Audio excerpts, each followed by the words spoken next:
Alhamdulillah wassalatu wassalamu ala rasulillah wa ala alihi wa sahbihi wa man wala. Eléyìí ni apá kejì nínú àlàyé tí a ń ṣe lọ nípa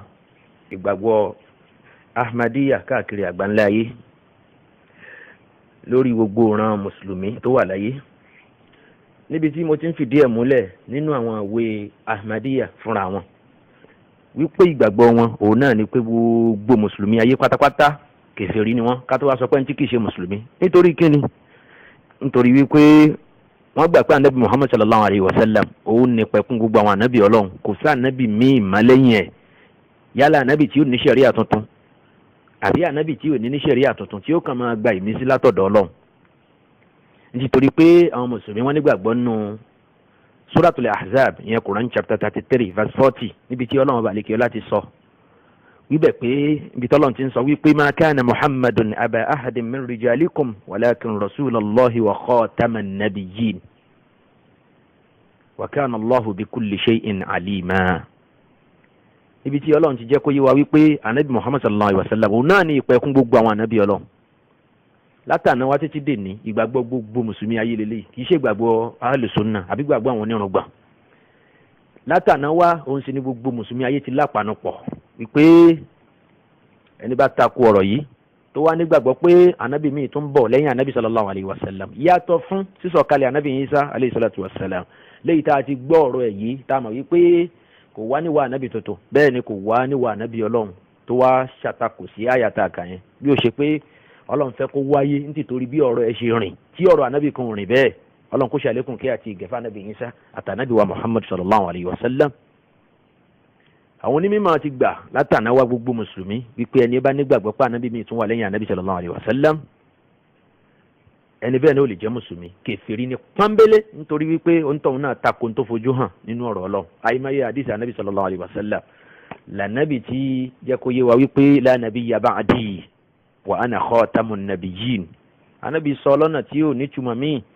fún wa wípé kò sí ànábì míì má lẹ́yìn òun náà ni ìpẹ̀kún gbogbo àwọn ànábì Ọlọ́run. Bó ti wà náà nìyẹn látàná wá bí àlùmọ̀ ṣe nígbàgbọ́ nínú àyà Quran nìyẹn títí kó tó di wípé aburú Ahmadiyya dìde nínú àlùmọ̀ yìí. Kò sí ní tó yà wá bí ó ṣe pé ká pe àwọn ọmọ wa sákìyèsí, ká pe àwọn jàmáà wa, ká pe wọn sákìyèsí, àwọn ará ilé wa, ká tó ṣòfò gbàgbọ́ wọn kí wọ́n tó lọ darapọ̀ mọ́ irú àwọn ìjọ kèfèrí tá à ń sọ̀rọ̀ èyí. Ṣùgbọ́n ṣe lọ́rọ̀ Ahmadiyya dàbí àìtètè mólè tó lè fẹ́ máa mú lóko, kì í ṣe kó lè ń sá lọ, tó lè bá ń sá lọ ni yóò tún dáa. Kì bá dáa tó bá jásí kó lè ń sá lọ ni ṣe ló lè fẹ́ mú lóko, kó di olóko mọ́lẹ̀ àti kó pariwo lé olóko mọ́lẹ̀ lórí káwọn èèyàn lè wá mú un, kó lè jásí pé olóko gan-an nìyàwó jẹ, kì í ṣolè. Ìjọ Ahmadiyya àwọn gan-an ló kọ́kọ́ ń pe mùsùlùmí ní kèfèrí, nítorí wípé tí Ahmadiyya bá ń pa á nírọ́ fáwọn tọrọ ò bá yé nu mùsùlùmí wípé ànábì àwọn kò pé mùsùlùmí ní kèfèrí àfìgbà tí wọ́n tó pè ní kèfèrí. Ó sì ti wà ní ọ̀rọ̀ ànábì sallallahu alayhi wa sallam wípé ẹni bá pé mùsùlùmí kèfèrí ó ń tọ̀hún yẹn ó jẹ́ kèfèrí tí mùsùlùmí yẹn ìbá ṣe káfìrí. Ìgbà tán ti wá ń lè pe òun Ghulam Muhammad nírọ́ lòun náà ṣe sọ pé kèfèrí ni wọ́n torí òun kì í ṣe kèfèrí, ó dáhùn lójú pọ́lọ́n ló rán òun. Ṣé ẹ rí ìtumọ̀ tí wọ́n fún ọ̀rọ̀ yẹn? Ṣùgbọ́n kò rí bẹ́ẹ̀. Nínú àwọn tá a ti kà yóò ti yé wa wípé láti pilẹ̀ pẹ̀pẹ̀ ó ní Ghulam Muhammad tó rẹ̀ sí sáfù ànábì Ọlọ́run, tó sì ń jẹ́ kó yé gbogbo ayé wípé bóńgbà tó ń jẹ́ kan náà ànábì Ọlọ́run yẹn béèyàn bá gba gbogbo àwọn yòókù gbọ́ bóńkà wọn ṣe pọ̀ tó wá kú òun nìkan tó yọ òun sílẹ̀ tó lóun ní tẹ́ni náà lóun ní nígbàgbọ́ nù òun, ẹni náà ò tí jẹ́ mùsùlùmí, kèfèrí ní pọ́nbélé. Eléyìí ló kodoro tó wà nù àwọn ìwé Ahmadiyya. Ṣùgbọ́n wọ́n ní ọgbọ́n ẹ̀wẹ́ àtàwọn ọ̀nà ìdọ̀rọ̀rú fẹ́ni tí ọ̀rọ̀ ò bá yé. Ṣùgbọ́n ní tá bá mọ̀ pé ó mọ̀ àwọn délédélé, ó mọ̀ àwọn dénú tíra, ó mọ̀ àwọn láti pèlè àwọn, wọn ò tó bẹ̀ kí wọ́n dárò ìwé wájú ẹ̀. ìyẹn láti sọ yìí pé ẹ jẹ́ ká tayé yanjú ọ̀rọ̀ yìí, ẹ jẹ́ ká fi tírà yanjú ẹ̀ kọ́rọ̀ náà kó lè bá yé wa yékéyéké. bákan náà tí a bá tẹ̀síwájú nínú àwọn ìwé wọn gẹ́gẹ́ bí a ṣe ń bá a bọ̀, èyí tí a tún fẹ́ mú nínú ìwé àwọn Ahmadiyya òun náà ni tírà tí mo ṣe wà nínú ẹ̀, tírà at-Tazkira. tí a bá jẹ́ ká lọ sí page 398 ń bẹ̀, Ghulam Ahmad ń sọ ń bẹ̀ nínú àwọn àmì sí tó ló ń gbà lọ́dọ̀ Ọlọ́run ní 1900 ọdún 1900 ó ní لقد أخبرني الله تعالى أنه حرام عليكم حرمة قطعية أن تصلوا خلف أي مكفر ومكذب أو متردد بل يجب أن يؤمكم أحد منكم وهذا هو أحد المعاني التي يتضمنها حديث البخاري إمامكم منكم. Ghulam Ahmad ń sọ nínú ọ̀rọ̀ yìí pé Ọlọ́run ọba lékè láti jẹ́ kó yé mi, ó sọ fún mi nínú mi sí tí mo rí gbà látọ̀dọ̀ Ọlọ́run wípé èèwọ̀ ni fún yín ní ìjẹ́wọ̀ tí ó ṣe dọ́gbọ́n sí, tí ó ṣe mú kúrò lọ́nà fún yín kẹ́ tún kírun lẹ́yìn ẹlòmíì tó ń pè mí ní kèfèrí, ó dé ní abẹ́ni tó pè mí nírọ́ tó ní Ọlọ́run kọ́ ló rán mi, mi ò ń ṣànábì Ọlọ́run. àwọn mọ̀tàrọ̀ dídìn abẹ́ni tó tiẹ̀ ń ṣe iyèméjì nínú gbà fún mi, ó ń ṣe iyèméjì ni pé kò tiẹ̀ dẹ́mi lójú bóyá ànábì ni Ghulam Ahmad àbí kò ń ṣe ànábì. irú ẹni náà gan ẹ má tó kírun lẹ́yìn ohun tó ń yẹn náà sọ̀rọ̀ ń yé gbogbo mùsùlùmí nísìnyí báyìí. bal yajibu an ya'ummakum ahadun minkum, ẹ̀yin ara yín, ẹ̀yin ìjọ yín tẹ́ gbà fún ànábì Ghulam Ahmad yìí, ẹ̀yin náà ni kẹ́ máa kírun fúnra yín, ẹ̀yin náà ni kẹ́ máa jẹ́ ìmáàmù fúnra yín, ẹ má jẹ́ kẹ́ lómi ò tún wá síwájú yín nù. bẹ́ẹ̀ ni ọ̀pọ̀ ẹni tí yóò sọ ayé nù, tí yóò sọ̀rọ̀ ẹ̀ nù, tí yóò wọ àwọn èèyàn dà sínú ná tó bá di lẹ́lì kìyàmá, irú wọn náà ń gbà nù wọn tó máa lo àyà Kùránì, wọn sì máa lo àdìsí ànábì sallallahu alayhi wa sallam. ó ní túmọ̀ àdìsí tó wà ní Sahih Bukhari ní ibi tí ànábì sallallahu alayhi wa sallam ti sọ wípé imamukum minkum, àdìsí tí ànábì sọ nípa al-Mahdi tí ṣe Muhammad ibn Abdullah tó ń bọ̀ nígbẹ̀yìn ayé, tó jásí pé lásìkò ẹ̀ náà ni ànábì Isa alayhi salatu wa salam ó ní ó sọ̀kalẹ̀ láti wá parí iṣẹ́ tọ́lọ́run náà. àdìsí náà Imam Mahdi náà òun náà ni àdìsí náà ń báwí, nítorí wípé tásìkò bá tó láti kírun Isa ọmọ Mariam ọmọ bẹ́ńbẹ́, Imam Mahdi tá a sọ yìí torúkọ rẹ̀ ó máa jẹ́ Muhammad ọmọ Abdullahi, gẹ́gẹ́ bí orúkọ ànábì, orúkọ bàbá rẹ̀ ó dàbí orúkọ bàbá ànábì, gẹ́gẹ́ bí àsọlẹ̀ ànábì wa sallallahu alayhi wa sallam. òun náà ó máa bẹ́ńbẹ́ nígbà yẹn. a máa fẹ́ kírun àwọn èèyàn wá sọ pé ká ànábì Isa ó ṣíwájú kó kírun fún àlùmọ́ ànábì Muhammad sallallahu alayhi wa sallam. ànábì Isa wá wípé ó yẹ kó mọ̀ wọn ara wọn, báwo lòun ó ṣe ṣíwájú ìjọ ànábì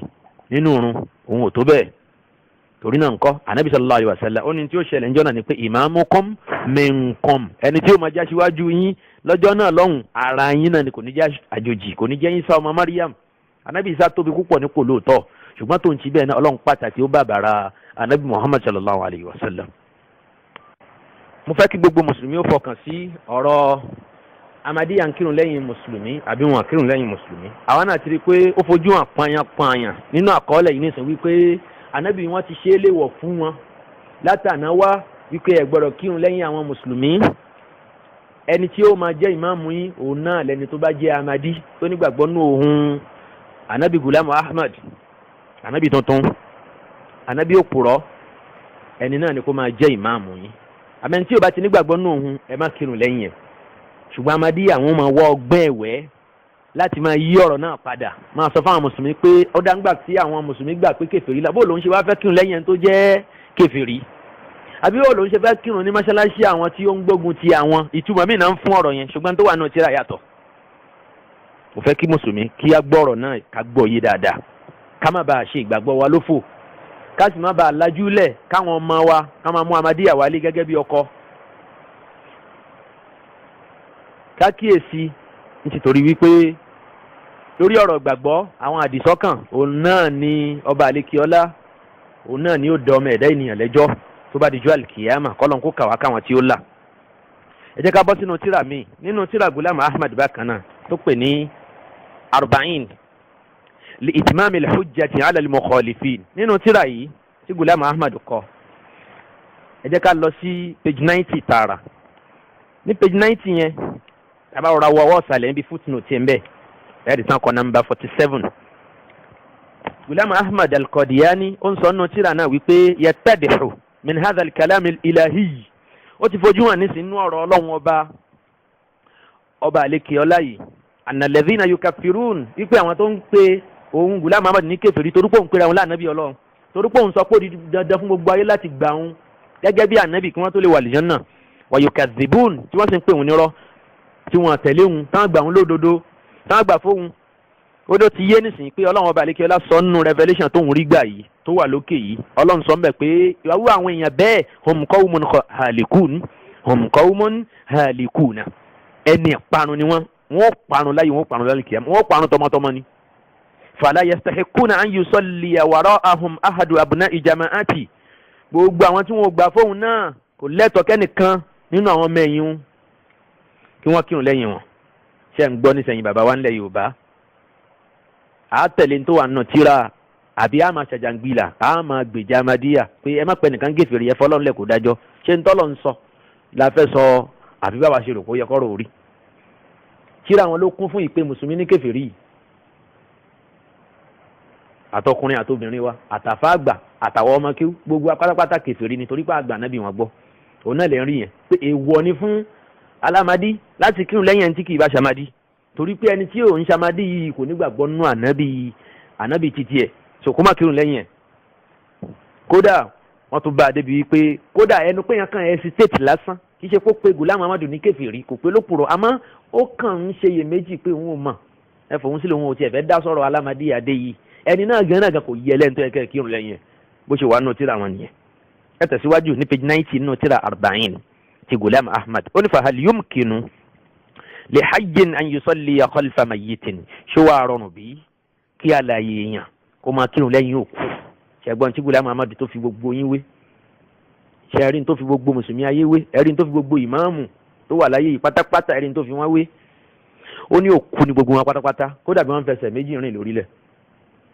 kódà bí wọ́n ka Kùránì táwọn náà ń jẹ tí wọ́n mọ̀ tán bí àbùkátà òkú ni wọ́n kí ló sọ wọ́n dòkú nígbà tí wọ́n àgbà fóun gẹ́gẹ́ bí ànábì Ọlọ́run ó ní báwo ni àwọn alààyè àwọn awolá alààyè àwọn tó tẹ̀lé òun àwọn ọmọ ẹ̀yìn òun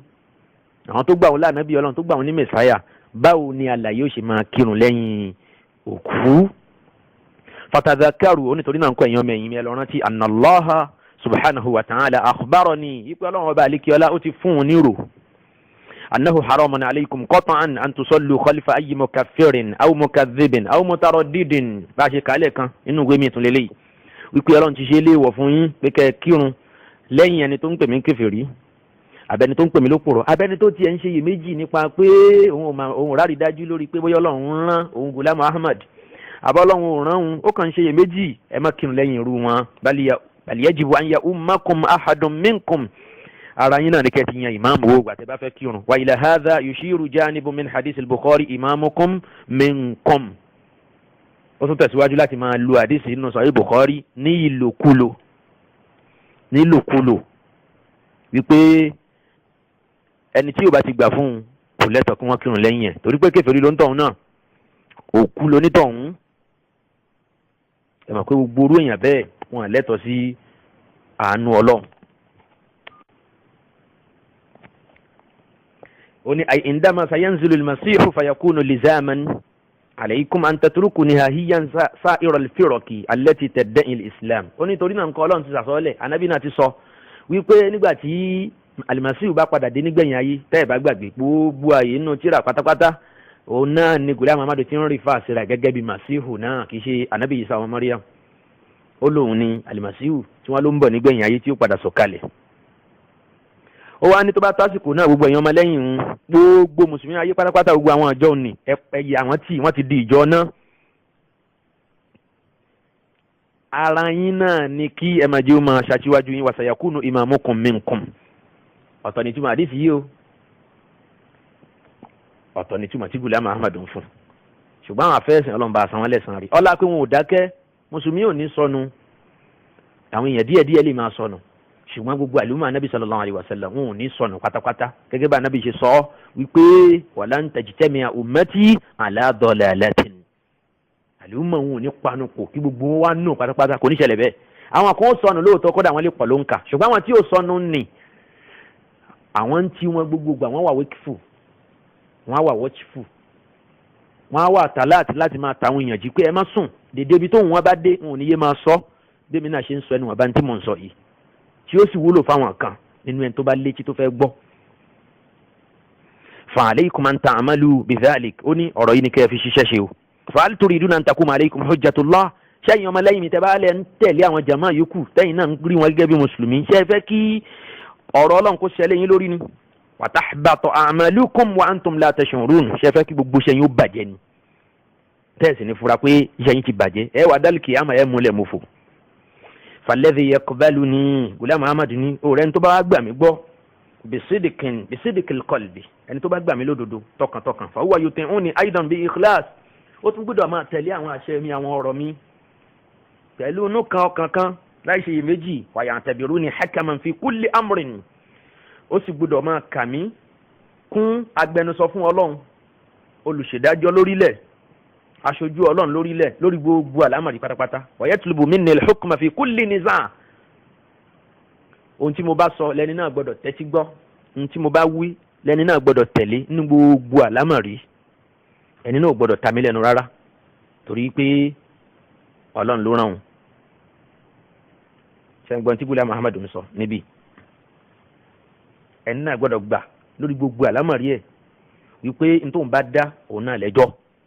nítorí wọn bá ti dá ẹni náà gbọ́dọ̀ mú un lò bí tóun bá parí ọ̀rọ̀ sí òun ni kí mùsùlùmí ibẹ̀ náà ni kí ó bá òun parí ọ̀rọ̀ sí. eléyìí ló fi ń ṣe déédéé ló mú mi rántí ayé bòmíì tó ti sọrú ọ̀rọ̀ tó jọba yìí ìyẹn nùwé tẹ́síkìrọ̀ English version yẹn nínú page 483 ibẹ̀ ló ti mú àyà kan wá Quran chapter 4 Suratul Nisa verse 65 níbẹ̀ ibi tọ́lọ́run ti ń sọ nípa wípé àwa tá a jẹ́ mùsùlùmí Ọlọ́run rán àwọn mùsùlùmí lásìkò Ànábì sallallahu alaihi wasallam létí àwọn sàhábà wípé ẹ ṣọ́ra o ẹ lè jẹ́ mùsùlùmí lásán pẹ̀lú kẹ́ pé ẹ wí la ilaha illallah nìkan ẹ wí Muhammadun Rasulullah nìkan ẹ máa jẹ́ mùsùlùmí gbà tẹ́ bá ń juwọ́ jùsẹ̀ sílẹ̀ fún àwọn àdájọ́ tí Ànábì bá ń gbé kalẹ̀ torí wípé Ànábì lọ́lọ́run rán láti máa bẹ̀yìn ara ayé sọ̀rọ̀ ohun tí Ọlọ́run bá fẹ́ òun ló fi Kùránì rán òun ló sì fi àdíìsì rán ẹ máa wá tẹ̀lé ní tẹ̀lé pátápátá láì ta lẹ́nu lẹ́ tó lè máa jẹ́ mùsùlùmí Ọlọ́run balẹ̀ kẹlá ń sọ pé fala wa rabbika la yu'minun hatta yuhakkimuka fima shajara baynahum thumma la yajidu fi anfusihim harajan mimma qadayta wa yusallimu taslima. àyà tí mo kà yìí Ghulam Ahmad ó tún claim ẹ̀ fún rẹ̀ ó ní revelation ní tọ́lọ́ ń sọ kalẹ̀ fóun ẹ̀yin náà sì ti rí i pé àyà Kùránì ni ọ̀rọ̀ náà nìyẹn nùwé tẹ́síkìrọ̀ ní page 483 wọ́n kó tiẹ̀ nínú newspaper àwọn tán pè ní Al-Hakam volume 4 number 30 tó jáde ní August 24 ní 1900 page 7 nù ẹ̀ ni wọ́n ti kóòtù ọ̀rọ̀ náà jáde ṣùgbọ́n wà nù Kùránì Ahmadiyya ìyẹn Kùránì míì tí wọ́n tún ní torí pé onígbàgbọ́ tóun ní sí revelation tóun gbà látọ̀dọ̀ Ọlọ́run ó dàbí ìgbàgbọ́ tóun ní sí Al-Qur'an àti At-Tawrah àti Injil ṣé ń yé wa báyìí nísìnyí jama ta ni mùsùlùmí ta ni kèfèrí Ghulam Ahmad ló mú àyà Kùránì wípé tẹ́ bá lẹ gbọ́ lọ́ngbọ́ ẹ̀ ń wí la ilaha illallah ẹ̀ ń kírun ẹ̀ ń ka Kùránì ẹ̀ ń ṣe sàárà ẹ̀ ń ṣe hajj ṣùgbọ́n ẹ wá gbà fóun according to àyà tó mú wáyé tó tún ní òun tún àyà yẹn gbà gẹ́gẹ́ bí revelation lẹ́yìn ìgbà tó ti wà nù Kùránì already ó ń jí àyà Kùránì mú jáde ó wá ń lò sọ́dọ̀ ara ẹ̀ láti pé gbogbo mùsùlùmí ayé ní kèfèrí ṣé ká wá dákẹ́ lórí gbogbo wọ̀nyí ẹ̀yin bàbá ẹ̀yin ìyá ẹ̀yin mùsùlùmí ẹ̀yin missioners ẹ̀yin ìmáàmù ẹ̀yin àfáà tafsiri ní gbogbo ilẹ̀ Yorùbá ṣé lè ní ká dákẹ́ lé lórí kí ẹ̀sìn Ọlọ́run dá tó bá fẹ́ dà bí ẹni wípé Ọlọ́run ráwọn àfáà láti máa wá ṣàlàyé ẹ̀sìn nígbà tó lọ́n pé latubayyinunnahu linnas wala taktumuna Ọlọ́run ní ẹ gbọ́dọ̀ ṣàlàyé fáwọn èèyàn ni ẹ gbọ́dọ̀ fi ọ̀rọ̀ Ọlọ́run pamọ́ Ọlọ́run ní innal ladhina yaktumuna ma anzalna minal bayyinati wal huda min ba'di ma bayyanahu linnasi fil kitab ulaika yal'anuhumullahu wa yal'anuhumul la'inun. àfa àtòrò tọ́ tí ò sọ Ọlọ́run ní òun ó bínú sí oúntọ̀ yẹn yóò pàdé ìbínú wọn Ọlọ́run ọba láyé àti lọ́run ẹ wọ Al-Qur'ani Quran chapter 2 verse 159 Suratul Baqarah nìyẹn iṣẹ́ tọ́lọ̀ ń gbéra àwọn ànábì Ọlọ́run ó ní pé kí wọ́n sọ ní tọ́lọ̀ ń bá sọ ní tí ó bá kópa lára báwọn èèyàn yálà láyé abilal kìyàmà kí wọ́n wí fáwọn èèyàn ṣùgbọ́n ó ṣe ní láàánú lé ní pé ọ̀pọ̀lọpọ̀ àfà wọn panumọ́ orin ẹjẹ́ aṣọ̀kan òun náà ni wọ́n ń kọ ṣé tá a bá aṣọ̀kan ṣé Ahmadiyya ó kó gbogbo tíra wọn kúrò lórí ilẹ̀ ṣé àwọn ọ̀rọ̀ yóò sí ń bẹ̀ mọ́ ṣé wọ́n á lò ó mọ́ àwa ní kẹ́ jẹ́ ká kíyè sára torí pé ayé yìí ò tọrùn wal akhiratu khayrun wa abqa bó ti wù ká pẹ́ láyé tó kódà kéèyàn lo 200 years yóò dàbí pé kò wáyé rí tó bá tásìkò kan ṣùgbọ́n tó bá déwájú ọlọ́run ìgbésí ayé gbére bẹ̀rẹ̀ imma naru abadan wa imma aljannatu wa imma jannatun abada imma naru abadan wa imma aljannatu abadan. kò ní sí àyè fọmọnìyàn láti padà sẹ́yìn kò sí second chance fún wa tá a bá ti kú láyé ẹ tẹ̀lé òótọ́ ẹ gbà òótọ́ ẹ lò òótọ́ ẹ fi òótọ́ kọ́ àwọn ọmọ yín ká má bàa ṣòfò nígbà tá a bá padà déwájú ọlọ́run. Ghulam Muhammad ó lo àyà òní fún rẹ̀ tẹ́ ẹ bá kíyèsí nǹkan kan fẹ́ pé asá kíyèsí kan nú ọ̀rọ̀ yìí ó wà nù tí jama Ahmadiyya máa ń sọ gbogbo ìgbà wípé èèyàn gbọ́dọ̀ pé mùsùlùmí kèfèrí ẹ bá gbọ́ kíṣẹ́ ti Dr. Said Tìmẹ́yìn tó ṣe tó pè ní who is a Muslim ó ní mùsùlùmí náà lẹ́ni tó ń wí la ilaha illallah la ilaha illallah Muhammadun Rasulullah kò jù bẹ́ẹ̀ náà lọ ẹni tó bá ti lè wí gbólóhùn ní tó ń kírun sí kíbla bó ti wù ó lè máa kí ma bó ti wù kí ó lè máa kí dáa tó ìbáàdẹ̀ má kì í dá ìbáà má kì í sásìkò ẹ̀ mùsùlùmí ṣáà ló ń tàn náà èyàn ò lè ṣe nǹkan kan tí ó sọ di kèfèrí lókun ìgbà tó bá ti ń wí la ilaha illallah ẹ̀rí ìtumọ̀ burúkú lélẹ́yìí àfẹ́sìn kan sọ bẹ́ẹ̀ àwọn mọ́ríjíà àwọn lónìí irú àkídà burúkú bẹ́ẹ̀ yẹn pé gbogbo tó bá ṣe lẹ́yìn ìgbà tó ti ń wí la ilaha illallah ó lè di kèfèrí àwọn àfọ́ sọ bẹ́ẹ̀ ń táwọn àfọ́ sọ ni pé èèyàn ń wí gbólóhùn náà ó tún wá ń jẹ́ kí iṣẹ́ ọwọ́ ẹ̀ kó ṣe déédéé gbólóhùn náà kò mú un tó lè ba gbólóhùn náà jẹ́ wá nínú gbàgbọ́ àbẹ́ ẹ̀ gbọ́ jàmá lápèjúwe anabi sallallahu alayhi wa sallam pé man halafa bi ghayri llahi faqad ashraka ẹni tí ó bá búra pẹ̀lú nǹkan mi tí kì í ṣe Ọlọ́run ó ti ṣẹbọ pẹ̀lú Ọlọ́run. níbòmíì ẹni tó bá lọ ń woṣẹ́ man ata kahinan aw arrafan fasaddaqahu bima yaqul faqad kafara bima unzila ala muhammadin ẹni tó bá lọ ń woṣẹ́ tó lọ ń yẹṣẹ́ wò tó ń lọ ilé ẹyẹmí wò ilé àfáà nìkan yẹ ẹ wò ni àwọn tó ń gbé yẹ̀pẹ̀ jẹlẹ̀ tó ń tẹ yẹ̀pẹ̀ àbáwọn tó ń wo àwo àbáwọn tó ń wòrà gbogbo yòówù kan lè máa wò irú ẹni bẹ́ẹ̀ anabi sallallahu alayhi wa sallam sọ nínú àdìs tí gbogbo mùsùlùmí ayé gbàgbọ́ àfẹnití ò bá fẹ́ gbọ́ ìpàdé sì díwájú Ọlọ́run anabi sọ wípé ń tọ́hún ti ṣe kèfèrí pẹ̀lú ntọ́lọ́ ń sọ̀kalẹ̀ fóun a rí wípé anabi ń sọ àwọn nǹkan kan nísìnyí tó lè jẹ́ kí gbàgbọ́ èèyàn bàjẹ́ lànàbì kì í ṣe dákẹ́ lórí ọ̀rọ̀ ìṣe kèfèrí pẹ̀lú Ọlọ́run àti ìṣẹ́bọ kódà bí èèyàn bá ń jẹ́ mùsùlùmí tó ń wí la ilaha illallah tó ń kírun ànábì ò ní wo bí iṣẹ́ rẹ tẹ́niyẹn ń ṣe yóò sáré kí n lọ lẹ́sẹ̀kẹsẹ̀ ìpè má ba ìmánì ẹ̀ jẹ́ níjọ́ tí sàbẹ̀ kan sọ̀rọ̀ níwájú ànábì sallallahu alayhi wa sallam tó ní ma sha Allahu wa shi'ta ohun tó ń fẹ́ yìí nǹkan náà yóò kúkú ṣeé ṣe bọ́lọ̀ ń bá fẹ́ tí wà ànábì náà sì fẹ́ ẹsẹ̀kẹsẹ̀ lànábì gbójú sókè ló wò lójú pé má sọ bẹ́ẹ̀ mọ́ kìlómìn sọ pé ma sha Allahu wahda Ọlọ́run nìkan ni tó bá fẹ́ gẹ́gẹ́ bá àwọn náà ṣe máa fi dá àwọn àṣà tí ò bá mu tí ò bá kì í dààmú nílẹ̀ Yorùbá ń bì náà pé lágbára Ọlọ́run àtàtìlẹ́yìn anabi Muhammad anabi wo ní tìyàn lẹ́yìn ọ̀rọ̀ tí ò dá ní ọ̀rọ̀ burúkú ni tẹni tó ń sọ̀rọ̀ yìí bá ń ma bó ti léwu tó ni kò ní wí bẹ́ẹ̀ kò sí tó ń jẹ́ àtìlẹ́yìn anabi torí pé Ọlọ́run sọ fún anabi sallallahu alayhi wa sallam pé innaka mayyitun wa innahum lamayyitun anabi ò lè dá nǹkan kan ṣe lẹ́yìn ìgbà tí ò sí láyé mọ́ àyàfi níta bá rí lákọọ́lẹ̀ pé é ṣe níta kọ́lẹ̀ bá gbé wá pé tánàbí ò bá sí láyé mọ́ yóò tún máa ṣe àwọn nǹkan báyìí nù sàárè ẹ̀ àmọ́ pé yóò máa gbọ́hùn wa tàbá ti ń ṣàdúrà yóò máa bá gbé àdúrà wa lọ sọ́dọ̀ Ọlọ́run irú èyí tó wà nínú àwọn tíra àwọn oníṣúfí oríṣiríṣi káàkiri bẹ́ẹ̀ ìgbàgbọ́ kèfèrí ni ẹbọ ni nínú ẹ̀sìn Islam mùsùlùmí má gbójúlé pòun wí la ilaha illallah nìkan kó máa wá ṣe nǹkan kan tí yóò máa tako la ilaha illallah náà Ahmadiyya ló nígbàgbọ́ wípé téèyàn bá ti ń wí la ilaha illallah ó ti di mùsùlùmí kí ló fà tán fi ń sọ bẹ́ẹ̀ wọ́n wá ń sọ̀pọ̀tì gbogbo kúfùrù tó wà láyé pátápátá lẹ́yìn fi rí pé Ahmadiyya ó dìfẹ́ǹdì Tìjàníyà yóò dìfẹ́ǹdì gbogbo àwọn ẹgbẹ́ tí wọ́n ń sọ àlùmọ́ ànábì sallallahu alayhi wa sallam náà tí wọ́n tún mú revelation míì wá lẹ́yìn ànábì bíi Ahmadu Tijani àti bẹ́ẹ̀ bẹ́ẹ̀ lọ Ahmadiyya á dìfẹ́ǹdì wọn kí ló fà á torí pé wọ́n ti mọ̀ pé àwọn jọ pàdé bí táwọn ti jọ pàdé yẹn táwọn bá ti dìfẹ́ǹdì àwọn yẹn àlùmọ́ òkòkò ń polu àwọn wọn wá sọ pé tí yẹn bá ti ń wí la ilaha illallah ẹ má pè ní kèfèrí á padà máa yanjú ọ̀rọ̀ yẹn ń jọ mi ṣé la ilaha illallah nìkan ìjó tó torí ànábì sọ pé man qala la ilaha illallah mukhlisan min qalbihi abẹ́gbọ́ mukhlisan min qalbihi ẹni tó wí tọkàntọkàn lànàbì sọ pé yóò rà nù Ọlọ́run la ilaha illallah yóò là ṣùgbọ́n ẹni tó ń wí tó tún fi iṣẹ́ mi ìbàjẹ́ kí ni wúlò la ilaha illallah fún torí pé àwọn akọ́lá fẹ́ dá la ilaha illallah gbà Ọlọ́run ló fẹ́ gbà lọ́wọ́ wa Ọlọ́run má jẹ́ ká ṣe kèfèrí lẹ́yìn iman ẹ jẹ́ ká kì í sáwọn agbọ́nrin yìí gbólóhùn la ilaha illallah nìkan kò tó ṣé ọmọ lè máa sọ fún bàbá ẹ pé bàbá mi mo mà nífẹ̀ẹ́ yín mo sì gbà fún yín tòótọ́ ṣùgbọ́n gbogbo gbà bá a mú kọ́ọ̀pù wa ń bẹ̀ yẹn kò mú wa wàá bá ń lọ sọ́dọ̀ lágbájá ló bá ń gba nǹkan báyìí wà kó lọ ṣé ìfẹ́ yẹn nìkan jẹ́ ó tó lọ́dọ̀ yín bàbá kò ní tó ẹ pé ọmọ burúkú lélẹ́yìí ojú ẹni là á ti màkúùsìn ni ọmọ ẹni irú òwe tí a máa gbọ́ lórí irú ọmọ bẹ́ẹ̀ nìyẹn torí pé ńgbà tó lóun gbà fún bí òun pé ẹ̀yin lẹ bí mi ṣùgbọ́n tó bá ránṣẹ́ kò jẹ́ kì í ṣe pọ́n ní kò ṣẹ́ lọ́hùn ẹ̀ṣẹ̀ nìkan lọ́mọ ò gbọ́dọ̀ tẹ̀lé òbí ẹ̀ ṣe la ta'ata li makhluqin fi ma'siyatil khaliq káàkiri ìsagbọ́nrin yẹn dáadáa òbí kan ò gbọ́dọ̀ pa ọmọ ẹ̀ láṣẹ láti ṣẹ lọ́hùn àbí láti hùwà kèfèrí àbí láti ṣe ní tó lòdì sófin Ọlọ́run àbí láti ṣe ẹbọ gbogbo ìran wọ̀nyí tó bá ti jẹ́ ẹ̀ṣẹ̀ kì í ṣe ẹbọ nìkan kì í ṣe ẹbọ nìkan aya Qur'ani wà wípé wa in jahadaka ala an tushrika bi ma laysa laka bihi ilmun fala tuti'huma nínú Suratul Luqman. bákan náà àdìsí anábì ń bẹ pé la ta'ata li makhluqin fi ma'siyatil khaliq àtẹ́bọ́ àtẹ̀ṣẹ̀lú bí ò gbọ́dọ̀ pọ́ ọmọ aláṣẹ láti ṣe tó lè múyàn ṣe kanú méjèèjì wọ̀nyí tí túláàsì bá dé tí wọ́n túláàsì ẹni pé ikú ló kù fún ẹ tó o bá ṣe báyìí ó nìkan àbí tẹ́mi yóò bá bọ̀ sí i ṣùgbọ́n àti ìrẹ́rù lé ní tẹ́rù ti ń bà wá ọlọ́run kó ṣàánú wa kó jẹ́ ká máa bẹ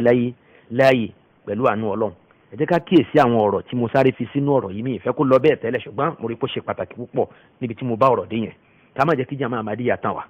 nígbà tá ń sọ pé la ilaha illallah nìkan ó tó láti la mùsùlùmí wọ́n ní la ilaha illallah nìkan ó ti tó téèyàn bá ti ń wí ó ti di mùsùlùmí náà nìyẹn wọn á dẹ̀ ọ̀rọ̀ àwọn máa lu àwọn àdéhìsì kan nílòkulò tí wọ́n máa túmọ̀ ẹ̀ fún mùsùlùmí láwùjọ pé ẹ má pe Ahmadiyya ní kèfèrí torí pé wọ́n gba la ilaha illallah gbọ́ wọn ní ọ̀rọ̀ ti parí síbẹ̀ gbogbo yòówù tán bá wá ṣe ń gbà náà ká ní gbogbo mùsùlùmí ayé kèfèrí ni wọ́n kò ṣe nǹkan kan bá a ṣe ń kà mi ò tí ì dákẹ́ mo sì ń tẹ̀síwájú kò ṣe nǹkan kan mùsùlùmí làwọn ó sì máa jẹ́ náà ká láwọn tẹ̀lé ànábì mi lẹ́yìn ànábì Muhammad sallallahu alayhi wa sallam kò ṣe nǹkan kan mùsùlùmí náà ni wọ́n sì máa jẹ́ àti gbogbo àwọn àkídà oríṣiríṣi àwọn àgbàgbọ́ míì tá a tún padà máa kà jáde náà tíra wọn ní bá parọ́ mọ́ wọn kẹ́lómi náà ó sọ̀rọ̀ mí lẹ́yìn èyí tí mo ń sọ yìí kó fi fèsì ọ̀rọ̀ fún mi nínú wọn àbẹ́ni tó bá jẹ́ opponent fún wọn ẹni tó náà bá ń gbé wọn lẹ́sẹ̀ tó ní mùsùlùmí ni wọ́n má pe mùsùlùmí ní kèfèrí mùsùlùmí l'Ahmadiyya Ahmadiyya tí wọ́n ṣẹ̀ṣẹ̀ wẹ̀ sínú ẹ̀sìn wọn téyìn ó bá dára wọn àṣẹrípá dánwò nìyẹn ẹ̀sìn mùsùlùmí náà dẹ̀ sí tún wọn àbí ọlọ́run kó ṣàánú wa kó ṣọ́la ká ìwà kúrò níbi àwọn àwa kèfèrí wọ̀nyí Ghulam Ahmad tẹ̀síwájú nínú ìwé 40 page 90 tí mo ń sọ ó ní amma alladhi la yaqbaluni bisidqil qalbi ẹ̀rẹ́ ni tí yóò bá gbà fún mi kó tẹ̀lé mi kí n tó lọ ń bẹ̀yìn àyà tí mo sọ lẹ́ẹ̀kan Quran chapter 4 verse 65 yẹn tọ́lọ́run ti sọ pé a gbọ́dọ̀ tẹ̀lé ànábì ká máa tẹ̀lé àṣẹ ká má dúró lórí pé a kà gbà pé Muhammad Rasulullah nìkan ká tó lè máa jẹ́ mùsùlùmí ẹ̀ka àyà yẹn délé ẹ̀wù túmọ̀ ẹ̀ dáadáa ẹ̀dì mú ṣùgbọ́n Ghulam Ahmad abamadi àwọn òtú àyà yẹn bẹ́ẹ̀ tọ́rọ̀ bá kan tàwọn mùsùlùmí yòókù wọn á ní mùsùlùmí làwọn náà torí pé àwọn gbà la ilaha illallah ògbà àwọn gbà nábì gbọ́ ṣùgbọ́n ọ̀pọ̀lọpọ̀ nǹkan lànàbì sọ ní wọn àtẹ̀lé ọ̀pọ̀lọpọ̀ nǹkan ló wà ní Kùránì ní wọn àtẹ̀lé gẹ́gẹ́ bí àwọn tá a ti gbọ́ àtàwọn tá a tún máa gbọ́ ṣé wá ti ṣe máa yà yẹn gan òun náà ni Ghulam Ahmad wá lò fún rẹ̀ nísìnyí wípé ẹ̀yin mùsùlùmí yòókù kò lè tó kí ẹ sọ pé ẹ gba la ilaha illallah gbọ́ ẹ gba Muhammad Rasulullah gbọ́ kò tí ì tó ẹ tún gbúdọ̀ gbà fún mi Ghulam Ahmad gẹ́gẹ́ bí ànábì Ọlọ́run gẹ́gẹ́ bí mẹsáyà kẹ́ẹ̀sì máa tẹ̀lé àṣẹ mi níbi gbogbo nǹkan kódà bí ò bá tẹ̀yìn lọ́rùn ìtumọ̀ àyà yẹn nìyẹn ẹ wo bó ṣe lò ó fún rẹ̀ wọ́n jẹ́ àyà yẹn gbà kúrò lọ́dọ̀ mùsùlùmí wọ́n wá lò sọ́dọ̀ ara wọn. wọ́n ní bí yẹn bá ń wí la ilaha illallah tí yóò mọ nǹkan míì pẹ̀lú ẹ̀ kò níjù yẹn náà lọ́gbọ́n yòówù kó lè ṣe níṣẹ́ wọ́n ní mùsùlùmí ni kò sí láì fi ń bẹ̀ ṣùgbọ́n wọ́n ní la ilaha illallah yẹn kò lè tó fún mùsùlùmí kankan lókun ìgbà tí o bá ti gba Ghulam Ahmad gbọ́ gẹ́gẹ́ bí ànábì Ọlọ́run ṣe ẹ̀rí nísìn ẹ̀rí bí àwọn tó kéwú gbà mí ṣe ń dọwọ́ bo tíra. ó ní amma alladhi la yaqbaluni bisidqil qalbi ó ní àmẹ́ni tí o bá gbà fún mi tọkàntọkàn fasatarawna fihi nakhwatan wa ananiya ẹ máa rí oúntọ̀ yẹn pé yóò ní ìmọ̀tara ẹni nìkan yóò sì máa hùwà tí o bá làákàyè mu fa'lamu annahu laysa minni ẹ lọ mọ̀ pé irú ẹni bẹ́ẹ̀ náà kì í ṣọmọlẹ́yìn mi ìṣẹ́ni àánú li'annahu la yanzuru ila aqwali allati talaqaytuha min Allahi bi'azamatin torí pé irú ẹni bẹ́ẹ̀ náà kò wú àwọn ìmísí tí mo rí gbà látọ̀dọ̀ Ọlọ́run àwọn ọ̀rọ̀ Ọlọ́run tó fi ránṣẹ́ sí mi ó ń tọ̀hún yẹn ò kíyèsí kò gbà á lọ́wọ́ mi pẹ̀lú ìtẹríba kò sì gbé àwọn ọ̀rọ̀ náà tóbi fala tanzima lahu fi sama ìgbà tọ́rọ̀ ẹni náà ti wá rí bẹ́ẹ̀ nígbà tí ó ka ìní kún láyé yìí ni àwọn màláíkà ò ní ka òun náà kún lọ́rùn ẹni náà ò ní tó ọmọ ìpínlẹ̀ lójú Ọlọ́run. page 90 ni mo kà tán yẹn nínú ìwé arba'in. ó ti yé wa ń bẹ̀ nísìnyí wípé èèwọ̀ ni fún alámàdí láti kírun lẹ́yìn ẹni tí ò bá gba Ghulam Ahmad gbọ́ gẹ́gẹ́ bí ànábì Ọlọ́run kì í ṣe ẹni tó pè wọ́n ní kèfèrí nìkan kì í ṣe ẹni tó pè wọ́n ní kèfèrí nìkan tí wọ́n bá sọ pé nígbà tá à ń pè wá ń kèfèrí wọ́n la ṣe afẹ́ máa kírun ní ẹ̀yìn tábà wá sọ wípé nígbà tẹ́ gbà wípé tó yẹ pé tábà wọ mọ́ṣáláṣí ẹ gbógun tiwa ni gẹ́gẹ́ bá ṣe máa ń parọ́ káàkiri pé tábà wọ mọ́ṣáláṣí àwọn oní mùsùlùmí yòókù yẹn wọ́n máa gbógun tiwa ni bó la ṣe wá lè kírun nígbà tá yẹ ti wulẹ̀ mú gbóngbó tẹ́ ti mú ọ̀pá dání ipò ẹ̀fẹ́ pa wá mi mẹ́ni tó lé wọn káàkiri. kábọ̀ sínú abala ọ̀rọ̀ míì nínú àwọn àsọ̀ọ́lẹ̀ Ghulam Ahmad níbi tó ti ń pe gbogbo mùsùlùmí ayé ní kèfèrí. nínú tírà Hayatu Nur ní page 549 yòókì tó lọ síbẹ̀ yẹn ẹ jẹ́ kí n kọ́kọ́ lọ sí page 555 Hayatu Nur Ghulam Ahmad kọ́ ló kọ tírà yìí ẹni tó kọ wọ́n pè ní Sheikhu Abdul Qadir nínú àwọn tí wọ́n gba Islam Ahmadiyya ní Islam ti Ahmadiyya náà lẹ́nu tó kọ́ ó fi ń sọ̀tàn gbèsè ayé khalifa alakọ̀kọ́ lẹ́yìn Ghulam Ahmad ìyẹn khalifa tí wọ́n ń pè ní Hakim Nuruddin ẹ̀rí wọ́n ní khalifa àwọn di márùn ìkarùn ló wà ń bẹ̀ lẹ́ni Masroor Ahmad tó ń jayé tó ń gbénu pẹ̀tẹ́sì ńlá tí wọ́n escort ẹ̀ pẹ̀lú oníranran àwọn machine oríṣiríṣi pẹ̀lú àwọn mọ́tò ńláńlá ẹ̀rí anabi náà nìyẹn wọ́n dẹ̀ sọ pé kódà àwọn ọmọ khalifa ẹ̀ta wíwọ̀n yìí náà Ọlọ́run náà ló yin àwọn náà síbẹ̀ àwọn náà sì máa ń gba revelation látọ̀dọ̀ Ọlọ́run wọlé yasubillah báyìí ti dà ní ẹja máa ẹjẹ́ àkíyèsára gbogbo ẹni tó fojú jọ mùsùlùmí kọ́ ni mùsùlùmí ètò wá ṣe pàtàkì ni pé kí wọ́n là kó bí aburú ń tọ̀ yẹn ṣètọ́nù ní wọ́n ń ta gbangba kó wá sọ fáwọn èèyàn pé ẹ̀yin èèyàn ẹ rí èṣù rèé o ó dàlù kìyàmọ̀ káṣírí ẹ̀ tó tú dáadáa iyọ̀ wa ni Ọlọ́run ní min sharril waswasil khannas yìí kan àdọ́gbọ́n máa ń sọ̀rọ̀ sínú lọ́kàn kulukulu ni alladhi yuwaswisu fi suduri annas bọ́lá ṣe ròyìn ṣètọ́nù yẹn Ọlọ́run ló jẹ́ ká mọ̀ pé ọ̀tá tó fojú wọn ni ṣètọ́nù nítorí pé Ọlọ́run tú àṣírí ẹ̀ fún wa láti máa kó fojú wọn bí ò bá ṣe bẹ́ẹ̀ ni ṣètọ́nù pamọ́ púpọ̀ bẹ́ẹ̀ ni inna shaytana qa'ada li ibni Adama bi atruki gbogbo ojú ọ̀nà ló jókòó di ọmọ nìyẹn bẹ́ẹ̀ pé ó kùbi tó gbà àwọn ni ká kíyèsára nínú ìwé Hayatu Nur tí wọ́n kọ nípa Hakim Nuruddin tó jẹ́ khalifa alákọ̀ọ́kọ́ lẹ́yìn Ghulam Ahmad ìyẹn Abubakar titi ẹ̀ náà nìyẹn Abubakar titi ẹ̀ ní ẹ̀rí pa Ahmadiyya máa fi ṣe fáàrí gbogbo gbà wípé àwọn nìkan làwọn ní worldwide amir àwọn nìkan làwọn rí khilafa gbé dúró àwọn nìkan làwọn wà lọ́ndà a single umbrella bí wọ́n ṣe ń sọ káàkiri ayé nìyẹn ọ̀dà ńgbà tó yá sí pé kúfù ló wàhádà yín kọ́ kúfù ló unite yín kì í ṣe islam gbogbo wa náà afẹ́ kí khilafa wà pẹ̀lú ìdùnmọ́ mùsùlùmí kọ́ òun náà níjọba ẹ̀sìn islam fi ṣubú ṣùgbọ́n ọ̀la ó tún padà dáa ju ẹni lọ òní aláṣẹ ń pera wa sídìí ìpìlẹ̀ ní tó mú gbèsè ayé àwọn àkọ́kọ́ dáa Kùránì àti súnà náà ni wọ́n gbà fún anábì tọkàntọkàn wọ́n wá tẹ̀lé lánàá tọ́lọ́ á padà ní khilafa lórí ilẹ̀ yìí gẹ́gẹ́ bí àdéhùn Ọlọ́run ṣùgbọ́n báwo nígbà tá a bá dúró tọ́lọ́ tá a bá ń sin lọ́run tá a ń kírun tá a ń tẹ̀lé àṣẹ Ọlọ́run eléyìí khilafa Ahmadiyya tó wà ń tàyẹn kọ́ ni khilafa tẹ̀sán Islam kúfùrù pọ́nbélé òun náà nìyẹn nítorí pé ma buniya ala shay fahuwa ala shay ma buniya ala batilin fahuwa batil ma buniya ala kufrin wa dalalin la yakunu illa kufran wa dalalan. ní page 555 nínú ìwé Hayatu Nurin ó wà ń bẹ̀ wípé ẹ̀rí lọ́ndà topic al-Khawaja Kamaluddin wa qadiyatu salati wara'a imamin ghayri Ahmadi. wọ́n sọ ń gbà náà wípé ẹnìkan náà ń pè ní Khawaja Kamaluddin òun nínú àwọn Ahmadiyya náà ni ṣùgbọ́n ó ṣe bí ẹni ní ìgbàgbọ́ láwọn àsìkò kan nípa wípé ẹni tí ò ń ṣe Ahmadi àbí Ahmadi lè kírun lẹ́yìn ẹni tí kìí ṣe Ahmadi. ẹ jẹ́ àka ọ̀rọ̀ tó wà nù tírà yìí ó ní warada fi kitabatil Masihil Maw'ud alayhi salam yàrí gbogbo àtàmá dárúkọ Ghulam Ahmad alayhi salam náà ni kì í ṣe pé àdúrà lásán bí ó ṣe pé ìgbàgbọ́ pé ànábì Ọlọ́run lòun náà ń tẹ́ wí fáwọn ànábì Ọlọ́run yòókù ní kẹ́ wí fún òun náà sallu alayhi wa sallimu taslima. ó ló ti wá nú àwọn àkọọ́lẹ̀ aṣíwájú àwọn tí í ṣe mẹ̀sáyà ìtọ́lọ̀ ń ṣàdéhùn ẹ̀fàráyé annahu la tasihhu salatu ahmadiyyin wara'a imamin ghayri ahmadiyyin bi sarahatin wa wuduhi. wípé ó ti fìdí múlẹ̀ nú àwọn tíra Ghulam Ahmad wípé ẹ gbọ́dọ̀ kírun àwọn tó jẹ́ ọmọ lẹ́yìn òun ò gbọ́dọ̀ kírun lẹ́yìn ẹlòmíì tí kì bá ti ṣe Ahmadi kama kanat fatawa al-khalifatil awwal gẹ́gẹ́ bó ṣe wà nínú àwọn àkọọ́lẹ̀ khalifa ẹ̀ náà ọmọ ìbá pèlè bàbá ẹ̀ lẹ̀ àbí ìyá rẹ̀ ni wọ́n wí ni kó ṣàṣọdá lórí ìlànà tó ń fi ilẹ̀ náà làwọn ọmọ ẹ̀yìn ẹ̀ náà ń tẹ̀lé àápadà ká nínú ìwé ọmọ ẹ̀ gangan náà yẹ tí í ṣe khalifa ẹlẹ́ẹ̀kejì Bashiruddin Mahmud Ahmad ó ló ti wà nínú àkọọ́lẹ̀ khalifa alákọ̀ọ́kọ́ náà tí í ṣe Nuruddin nínú àwọn fatawa rẹ̀ àwọn àdájọ́ ẹ̀sìn tazkuru al-amra nafsahu òun náà lárí kan nínú ìwé títí ẹ̀ náà idafatan ila zalika shurihat hadhihi al-qadiyyatu miraran wa takraran fi jara'id al-jama'ati wa majallatiha ó ní ọ̀rọ̀ pé mùsùlùmí Ahmadi yẹn lọ́dọ̀ wọn yẹn ni pé Ahmadi ò gbọ́dọ̀ kírun lẹ́yìn àwọn mùsùlùmí ó ní kì í ṣọ̀rọ̀ tí ó kàn wá nínú tírà khalifa alákọ̀ọ́kọ́ nìkan khalifa alákọ̀ọ́kọ́ gan lásìkò ẹ̀ gan wọ́n tún ṣe àlàyé ọ̀rọ̀ náà dáadáa sínú àwọn newspaper wọn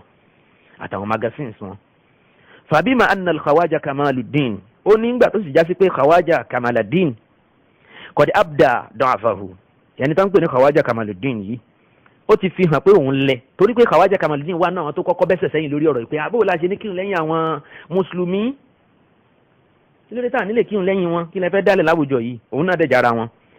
àwọn wá rí i pé ó dà pé khawaja kamaluddin yìí ó mà wíìkì ni ó wíìkì ìyẹn ló ń jẹ́ kó máa sọrú ọ̀rọ̀ yìí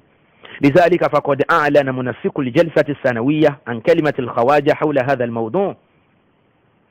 غير أنه تسوف وتملص ó ní àwọn tó jẹ́ ìjọ Ahmadiyya wọ́n sọ̀rọ̀ lórí ọ̀rọ̀ yìí níjókòó kan nínú àwọn ìjókòó wọn wípé iṣu ọ̀rọ̀ khawaja kamaluddin ó yẹ ká gbé yẹ̀wò dáadáa o torí pé aburú ló jẹ́ fún ìjọ Ahmadiyya ànábì àwọn sọ nǹkan kan kalẹ̀ aṣíwájú àwọn tí í ṣe khalifa alákọ̀ọ́kọ́ Abubakar tàwọn náà òun náà tẹ̀lé ọ̀rọ̀ yẹn àwa tún rí ẹnìkan nínú àwọn tó ń polongo nǹkan míì káàkiri agbẹ̀yìn bẹ́bọ jẹ́ nírú eléyìí ò tó rẹ́lẹ́bùn náà ni wọ́n tẹ́lẹ̀ ẹni tó jẹ́ mùdírù jẹ̀rídà tó ń pè ní jẹ̀rídà tó Badri ìyẹn jẹ̀rídà jama Ahmadiyya Muslim jama gẹ́gẹ́ bá ṣe ń pera wọn ó kọ sínú nísìpà àwọn tó ń pè ní Badri yẹn pé tanaha ila asma'ina àti ẹ̀gbọ́ anajahila minan nas pé aláìmọ̀kánú àwọn èèyàn kọ̀dí asdara fatwan min indihi ó ti ṣe fatwa kan lọ́dọ̀ ààrẹ summa nasabaha ila al-jama'ati al-islamiyyati al-ahmadiyya ó gbé fatwa kan kalẹ̀ ó gbé àlàyé kan jáde ó wá fi ti sọ́dọ̀ jama Ahmadiyya wa mafaduha ntó wà nù fatwa tẹni náà ṣe annahu la haraja fi an yusalli al-ahmadiyyuna khalfa ghayri al-ahmadiyyin wípé kò sí láì fi níbi kí ẹni tó jẹ́ Ahmadi kó kírun lẹ́yìn ẹni tí kì í ṣe Ahmadi jama Ahmadiyya ló ní ọ̀rọ̀ yìí o ẹni yẹn wọ́n fèsì sọ̀rọ̀ yẹn pé ẹni tó lọ ń sọ̀rọ̀ yẹn káàkiri innahu mahdu iftirah wípé ojúlówó ọ̀rọ̀ náà lọ̀rọ̀ yìí wípé ìjọ Ahmadiyya sọ̀rọ̀ ọ̀rọ̀ yìí njọ́ kan rí pé àwọn ẹ̀fà sọ̀rọ̀ ẹ̀rí kẹ́rẹ̀ jẹ́ ká máa mọ̀wòtá lágbàgbọ́ o ṣé á gba àwọn aṣíwájú Ahmadiyya gbọ́ ànábì wọn àti khalifa alákọ̀ọ́kọ́ táǹkà náà rọ̀ yìí àtẹni tí ó jẹ́ editor in chief àbí manager fún newspaper àwọn tó ń pè ní Badru ṣé àwọn wọ̀nyẹn tó jẹ́ Ahmadiyya àkọ́kọ́ àwọn lágbàgbọ́ ni àbí Dr. Saheed Tìmẹ́yìn tó sì ń bí ní Nàìjíríà ń bí tí nǹkan kan ò yé nínú tó ń pè ní Ahmadiyya tí mo dẹ̀ gbọ́ tó ń sọ wípé tóun ò bá gbọ́ Ahmadiyya yìí ẹnìkan kan ò gbọ́ Ahmadiyya yìí mọ́ nìyẹn mo gbọ́ tó sọ náà rẹ̀ pé tóun ò bá máa tó ń pè ní Ahmadiyya ajẹ́ pẹ̀lú mi ò gbọ́ yé mọ́ nìyẹn ọ̀tọ̀ ní tó ń sọ ń ta ọ̀tọ̀ ní tó wà nù tíra ṣé o wá gbọ́ yé nìyẹn inú kó jásí wípé ò gbọ́ yé àbí kẹ́ ń wùwà mùnáfìkì ọ̀tọ̀ ní tó gbọ́ yé ọ̀tọ̀ ní tó ń sọ ń ta ó ti mọ̀ pé njọ́ tó bá ti bọ́ sórí rédíò Lagos ni àbáwọn rédíò mi tó ti ń sọ̀rọ̀ àtòrí àwọn tẹlifíṣàn tó wá sọ fáwọn èèyàn pé ẹ̀yin èèyàn ẹ gbọ́ o àwọn Ahmadiyya ò ń bẹnu àkọọ́lẹ̀ nínú ìwé wa báyìí pé ànábì mi tún wà lẹ́yìn ànábì Muhammad sallallahu alayhi wa sallam orúkọ ẹ̀ náà ni Hazrat Imam Mahdi Mirza Ghulam Ahmad tó sọ fáyé bẹ́ẹ̀ kí lẹ́rù pé yóò ṣẹlẹ̀ níjọ́ náà sí Saheed Tìmẹ́yìn gbogbo ọ̀pọ̀lọpọ̀ èèyàn tó ń dìfẹ́ǹdì ẹ̀ léni ní táìmà torí pé àwọn kí wọ́n àmà ni ìyẹn náà la ṣe ń ṣàlàyé ọlọ́ni rusulan mubashirina wa mundhirin li alla yakuna linnasi ala Allahi hujjatun ba'da ar-rusul nítorí wípé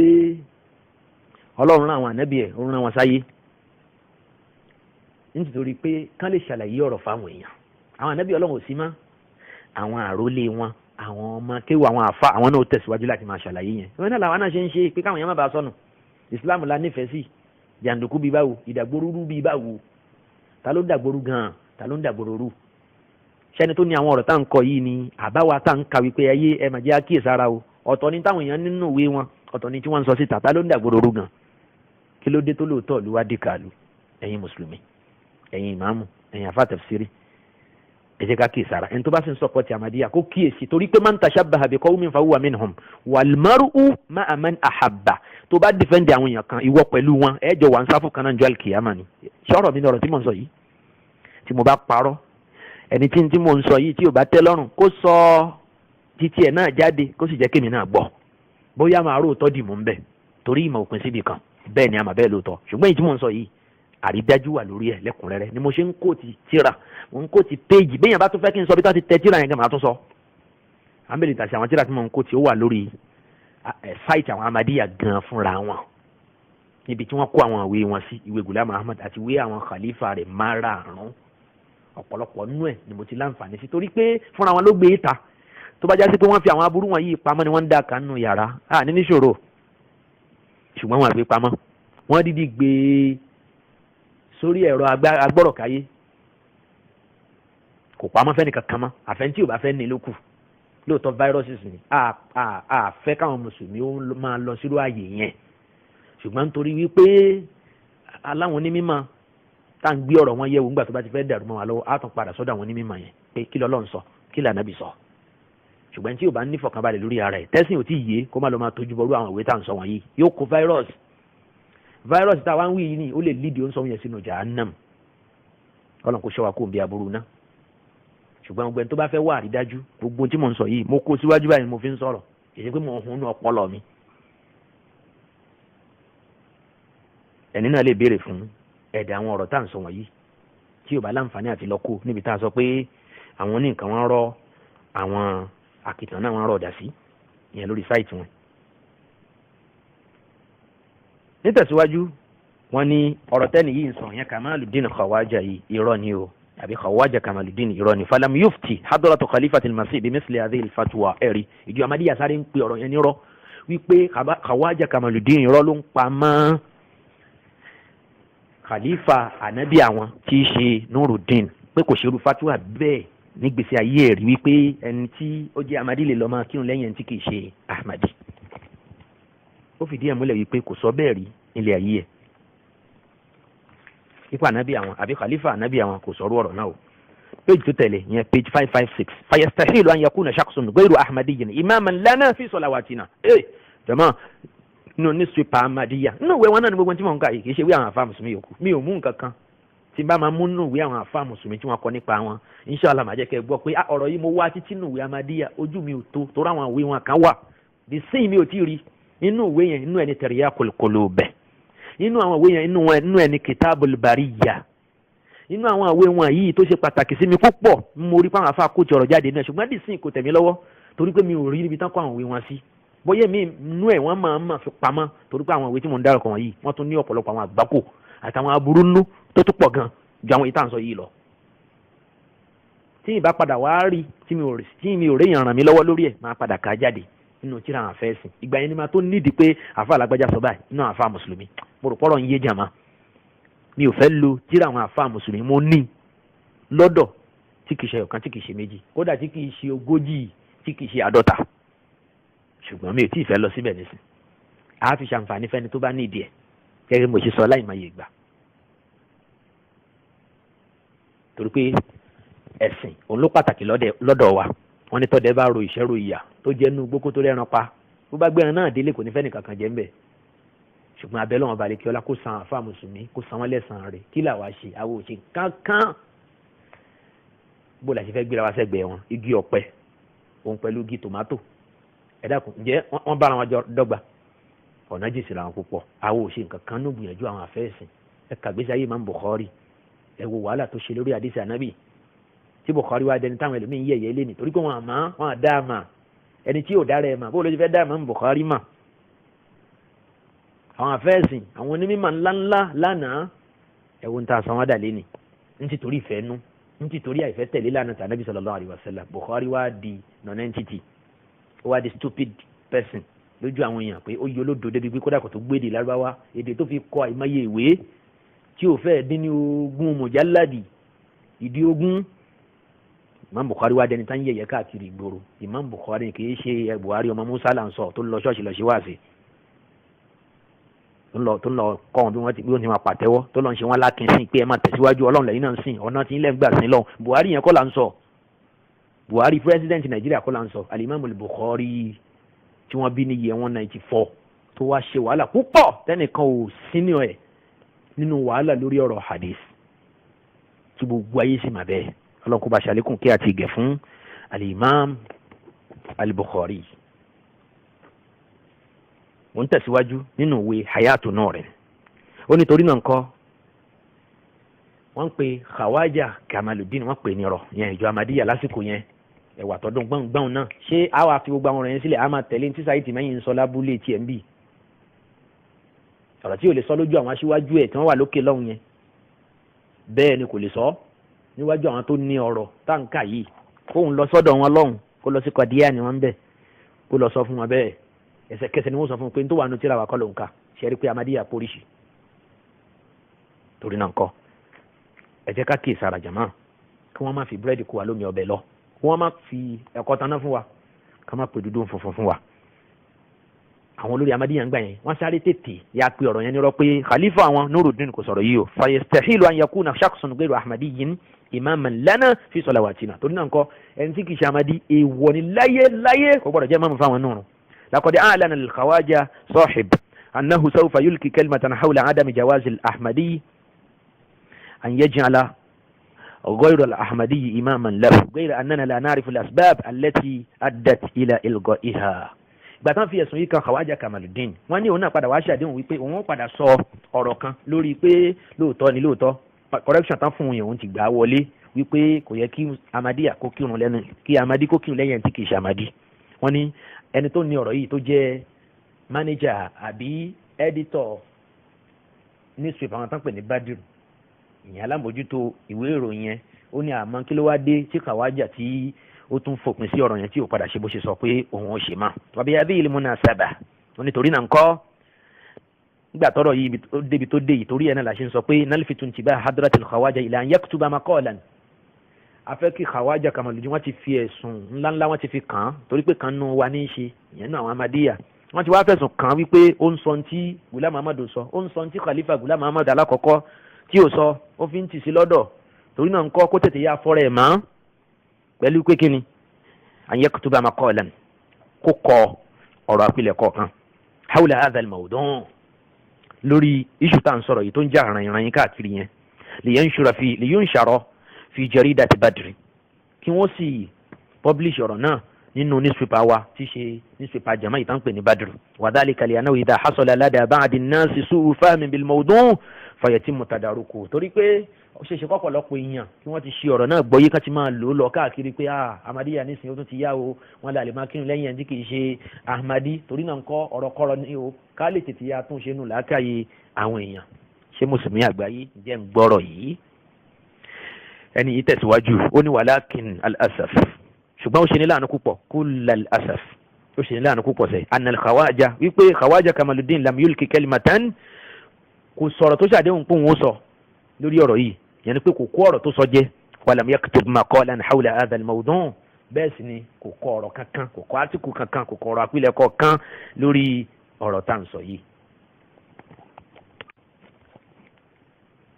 ó di ọ̀nà mẹ́ta tí mo ti fìdí ẹ̀ múlẹ̀ nísìn tí a ti rí kánú ìwé Ahmadiyya wípé èèwọ̀ ni fún alámàdí láti kírun lẹ́yìn ẹni tí kìí ṣe Ahmadi. àkọ́kọ́ nù ẹ̀ wo nù tíra hayatu nọ́ọ̀rìn page 555 àti 556. ẹ̀kejì ẹ wo tíra arba'in li itmam al-hujjati ala al-mukhalifin nínú àwọn tíra Ghulam Ahmad page 19 bẹ́ẹ̀ ẹ̀rí kan bẹ́ẹ̀ ẹ wo nù tíra tazkira ní page 398 ẹ̀rí ń bẹ̀ bákan náà kò tí ì tán jàmá ó tún kù wọn ló kù ní bàárò nínú ìwé tán pè ní truth about the split ṣàrí ìwé yìí ẹni tó kọ òun náà ni ọmọ Ghulam Ahmad gàgàn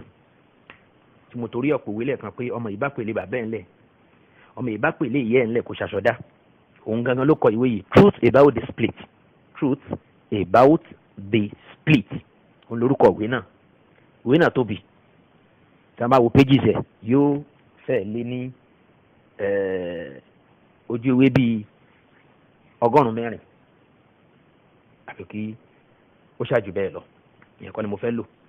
ìwé yẹn tóbi ṣá tí ò bá dẹ̀ tó bẹ́ẹ̀ kí Ahmadiyya má sàṣà bẹ́ẹ̀ yẹn torí pé mi ò ráyè wò lẹ́kùnrẹ́rẹ́ ní bó tilẹ̀ já sí pé mò ń wo abala kan nínú ìwé náà níwájú mi tí mo sáré print síta torí pé kì í ṣe gbogbo ẹ̀ náà àwọn ìwé mi tóbi débi pé a kàn máa ṣe pépà lófo náà ni ṣùgbọ́n ká wo àwọn ààyè ọ̀wọ́n ibi táwọn ọ̀rọ̀ tá a nídìí wà ń bẹ̀ láì ní dínkù ọ̀tọ̀ ní kí n print some pages síta kó lóhun tó fẹ́ ń bẹ̀ kó wá dáadáa parọ́ máwọn tó níwèé káwọn á pe àǹgbà tí ó kàwé yẹn láti bẹ̀rẹ̀ sí dé parí no ọ̀rọ̀ yìí kò ní di ẹ̀ka láti bẹ̀rẹ̀ sí dé parí lóòótọ́ àwọn ìwé wọn míì wà bẹ́ẹ̀ tí mo kà láti bẹ̀rẹ̀ sí dé parí tó dá mi lójú torí inú Ahmadiyya máa fi ń takò ẹni tó bá fẹ́ ṣe dìbéètì pẹ̀lú wọn léyìí tí mo ti rí wò káàkiri nínú dìbéètì àwọn èèyàn lágbàáyé pẹ̀lú wọn ni pé ṣé wọ́n ka ìwé wa ṣé o ka àwọn ìwé wa ṣé o ka ìwé báyìí láti bẹ̀rẹ̀ sí dé parí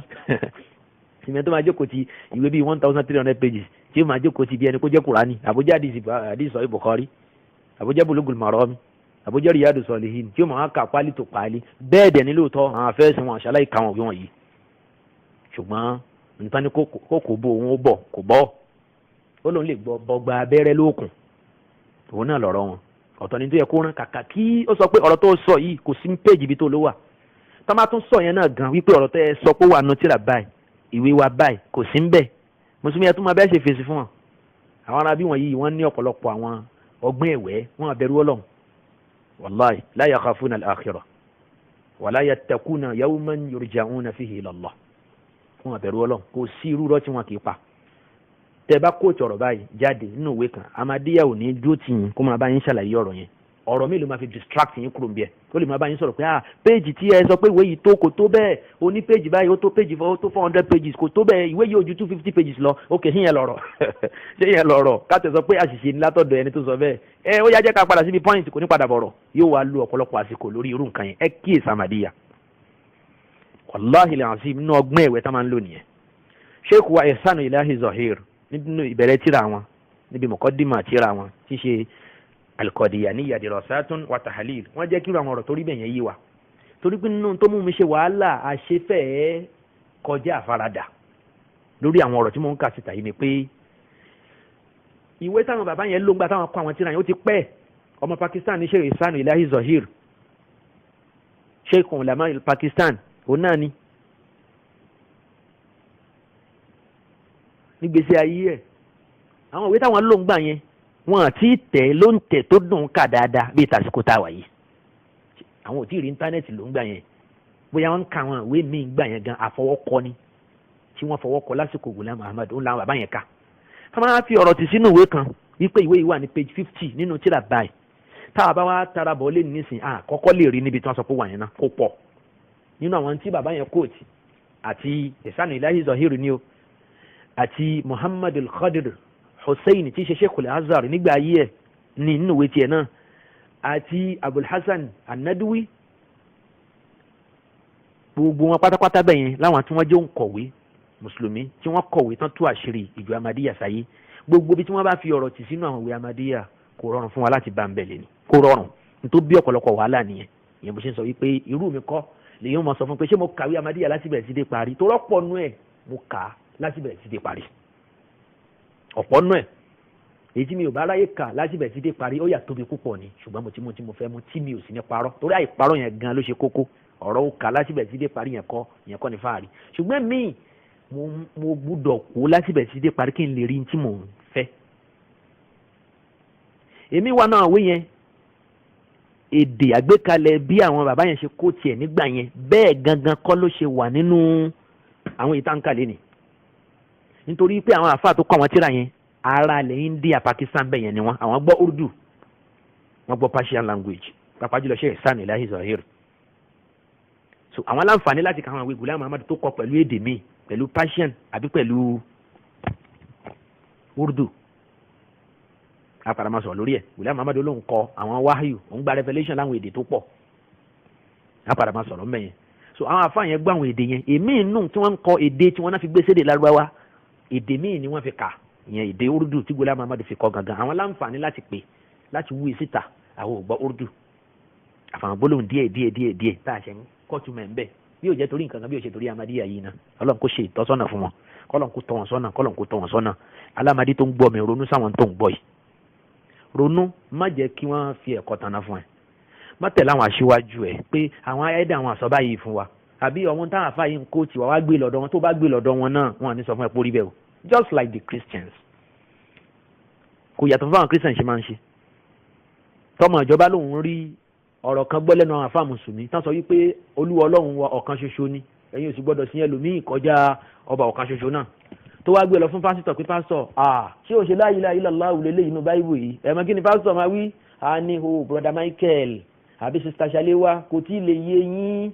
ẹ má jọ gbọ́ àwọn èèyàn antichrist ni wọ́n àwọn followers of Muhammad yẹn those Mohammedans don't follow them don't listen to them they will confuse you they will mislead you wọn àníjọ́ máa jẹ́ kẹ́ kúrò nínú ìlànà Jésù Olúwa olùgbàlà yìí ẹ tí lè máa ka Bíbélì bẹ́ẹ̀ yẹn fúnra yín ẹ nídìí láti tẹ̀síwájú nínú ìmọ̀ Olúwa Ọlọ́run kò ṣàdó ṣe rí wípé àwọn kìrìsìtẹ́nì nínú àlùmọ́ Ànábì Muhammad sallallahu alaihi wasallam òun náà Ahmadiyya báyìí ìwọ Ahmadi tó bá gbé ọ̀rọ̀ yẹn padà lọ sọ́dọ̀ àwọn aṣíwájú yìí Dr. Masudi ni àbí Dr. Tìmẹ́yìn tó bá gbé lọ bá wọn wípé àwọn ọ̀rọ̀ táwọn àfa àwọn yìí ń kà jáde àtàwọn ọmọ kéwì yìí ṣé kò rí bẹ́ẹ̀ ni ẹ̀yin aṣíwájú kí lẹ fẹ́ sọ sí wọn ní tún tí mò ń tú ìfún ẹ o ṣùgbọ́n tójú bá rinjú pẹ̀lú àwa pẹ̀lú wọn ní tójú bá kojú ẹnu onírọ́ a máa rí dẹ́rẹ̀dẹ́rẹ̀ wọn ò tó bẹ́ẹ̀ kí wọ́n parọ́ ta ni wọ́n ń bá a dánrú ẹ̀ wò wọn á parọ́ Yorùbá ní lójú iná kọ́lé wùrà ó hunrun iṣu náà ń pèlè wùrà nígbà tẹ́ bá sọ iṣu sínú iná tó ń jó ìgbà yẹn kọ́ ló wá sọ pé irun ó máa jáde lára àwọn bígbà tó ṣì wà nínú ebè kò ṣeé ṣe fún bẹ́ẹ̀ lójú ẹsẹ̀kẹsẹ̀ ń bẹ́ẹ̀ nítorí pé èdè Lárúbáwá la fi ń sọ̀rọ̀ èdè Lárúbáwá ni Dr. Saheed Tìmẹ́yìn yìí náà lòun náà gba PhD lé lórí tó lòun kọ́ Nàìjíríà nígbà tá à ń sùn ṣerú wọn yẹn ló yẹ kó máa kọ́ni lédè Lárúbáwá bóò ni wọ́n ti kọ́ni lédè Lárúbáwá tí wọ́n ní fa àkídà Ahmadiyya síbẹ̀ bóò lẹ́ẹ̀tì ka Quran tí wọ́n tún sóyìnbó tẹ́ẹ̀ ní ka àkídà Ahmadiyya ń bẹ ẹ kíyèsí jàmá ọ̀rọ̀ ṣì ń tẹ̀síwájú nínú ìwé Truth About the State ti Bashiruddin Mahmud Ahmad tí í ṣe ọmọ Gulam Ahmad tí sì ṣe khalifa rẹ̀ khalifa ẹlẹ́ẹ̀kejì ìyẹn lẹ́yìn ìgbà tí Nuruddin kú Bashiruddin Mahmud Ahmad ó bọ́ síbẹ̀ ṣùgbọ́n nígbà tí Bashiruddin Mahmud Ahmad rò pé nǹkan bí 1914 ni ọdún yẹn gangan ọdún náà ni jama Ahmadiyya pín sí méjì tí a rí Ahmadiyya Muslim Jama tí a rí Ahmadiyya àbí a rí Lahore Ahmadiyya Movement ọdún yẹn ni wọ́n pín sí méjì olórí àwọn Ahmadiyya Muslim Jama yìí òun náà ni Bashiruddin Mahmud Ahmad tá à ń sọ yìí tá a fẹ́ lòwe ẹ̀ yìí ẹni tó jẹ́ olórí fún àwọn Lahore Ahmadiyya Movement in Islam òun náà ni ẹni tó ń pè ní Maulana Muhammad Ali tó tú alukurani sí èdè òyìnbó wọ́n pè ní the Holy Quran Ahmadiyya tó gbajúmọ̀ yẹn ẹ ṣọ́ra fún Quran yẹn ẹ ṣọ́ra fún Quran yẹn Rabitatul Alamil Islami Muslim World League wọ́n ti kì wá ń lọ wípé ká ṣọ́ra fún àwọn Quran yẹn káwọn àfẹ́sìn dẹ́ dìde kí wọ́n ṣàtúnṣe gbogbo tukutu tí Maulana Muhammad Ali tó tú sínú Quran yẹn torí pé òyìnbó náà ní Quran yìí náà ẹ lọ kabi tó ti ń sọ̀rọ̀ Ànábì Ìsá ẹ rí bí ó ṣe máa tú ẹ lọ kabi tó ti ń sọ̀rọ̀ àlìjànú ẹ rí gbàgbọ́ Ahmadiyya lórí ẹ lọ kabi tí ó ti ń sọ̀rọ̀ pé ànábì lànábì kẹ́yìn ẹ rí bí ó ṣe máa tú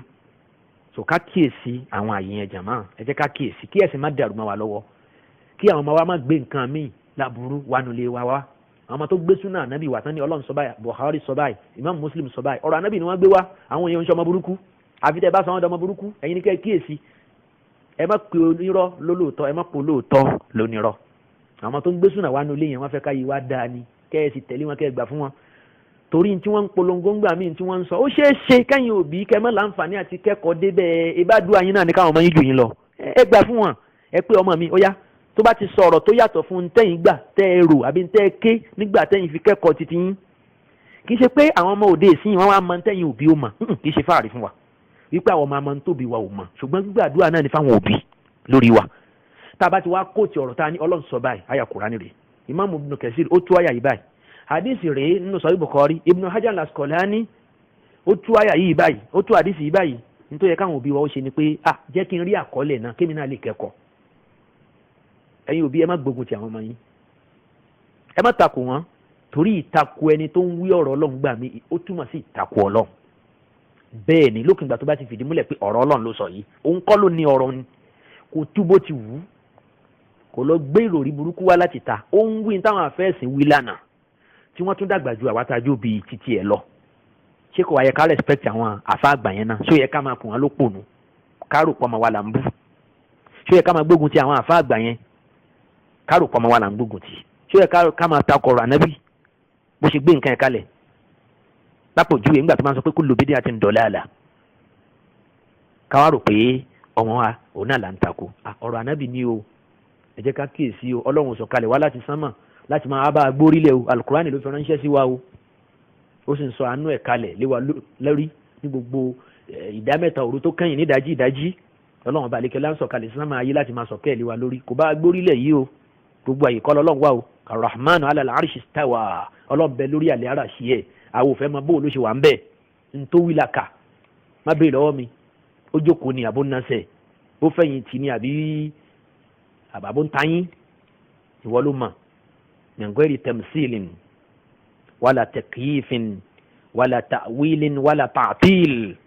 ìgbàgbọ́ alùsùnnàtì wal jamaa nìyẹn pé ẹ fi ọ̀rọ̀ ẹ wí ntọ́lọ́mbá wí nípa rẹ̀ èyí tẹ́ ẹ bá fẹ́ yí parẹ́ tẹ́ fẹ́ pa lójú dà lápèjúwe bí ìgbà tọ́lọ́ sọ wípé al-yawma nansahum àbí al-yawma nansakum kama nasitum liqa'a yawmikum hadha àbí tọ́lọ́ wọn bá àlékiọlá ti ń sọ wípé a wá gbàgbé àwọn èèyàn náà léni tí mi bá rí àyà yẹn kà kí ẹ tún mi ṣe wípé a gbàgbé wọn léni gẹ́gẹ́ bí wọ́n ṣe gbàgbé pé wọ́n pàdé àwọn ọlọ́run bá lọ́jọ́ tèmi kí ló fà tá a fi sọ pé ọlọ́run máa ń gbàgbé torí pé ọlọ́run ti sọ pé ó ti ròyìn rẹ̀ gẹ́gẹ́ bá anábì Mùsá ṣe sọ pé la yadillu rabbi wala yansa ọba mi kì í gbàgbé kì í sọnù kì í ṣàṣìṣe ọlọ́run yìí ṣàṣìṣe Ghulam Ahmad má fàṣìṣe ròyìn ọlọ́run ẹ̀yin bàbá wa ńlẹ̀ Yorùbá máa kà fún yín nígbà tí máa ń sọ̀rọ̀ nípa àwọn main beliefs àwọn germane doctrines tó wà nínú Ahmadiyya ẹ lè máa wá rí pé ṣé Islam anabi náà lélẹ́yìí àbí Islam tí wọ́n manufacture ní India ní Qadian inna anzalnahu qariban min Qadian àyà kan nìyẹn nínú ìwé Ghulam Ahmad tó lóun rí gbà látọ̀dọ̀ Ọlọ́run kì í ṣe inna anzalnahu fi laylatil qadri mọ́ inna anzalnahu qariban min Qadian àbí inna anzalnahu fi Qadian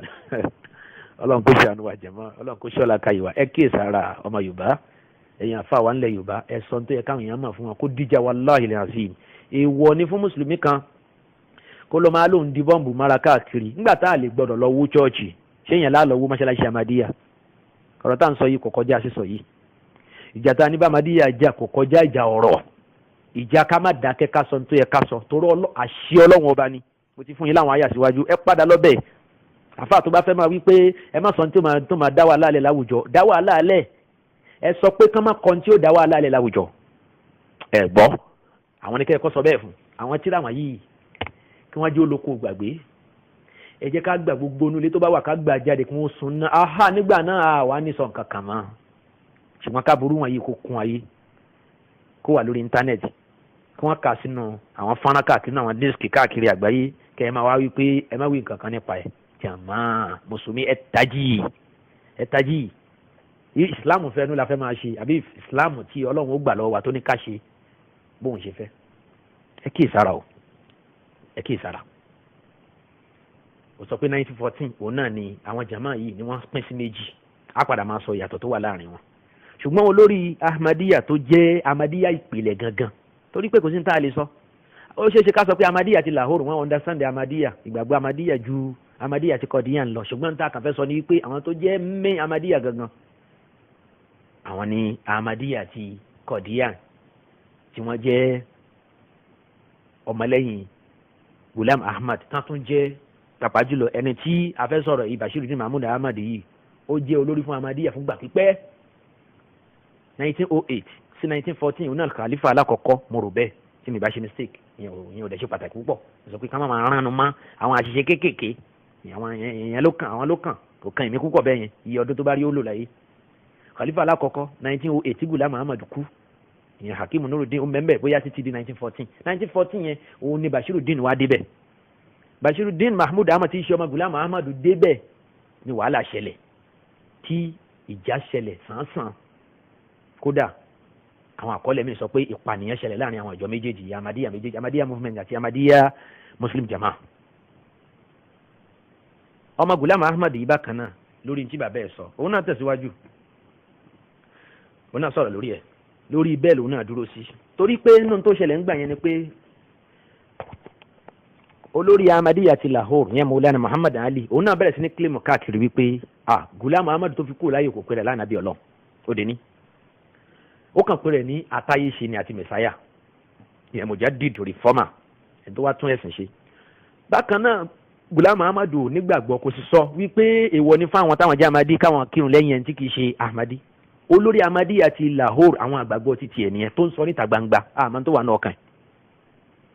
ṣe wá rí olórí Ahmadiyya àti Qadian tó jẹ́ ọmọ Ghulam Ahmadu gan òun wá dìde ó wá kó fún un. Maulana Muhammad Ali olórí Ahmadiyya àti Lahore ìwé tó ń kọ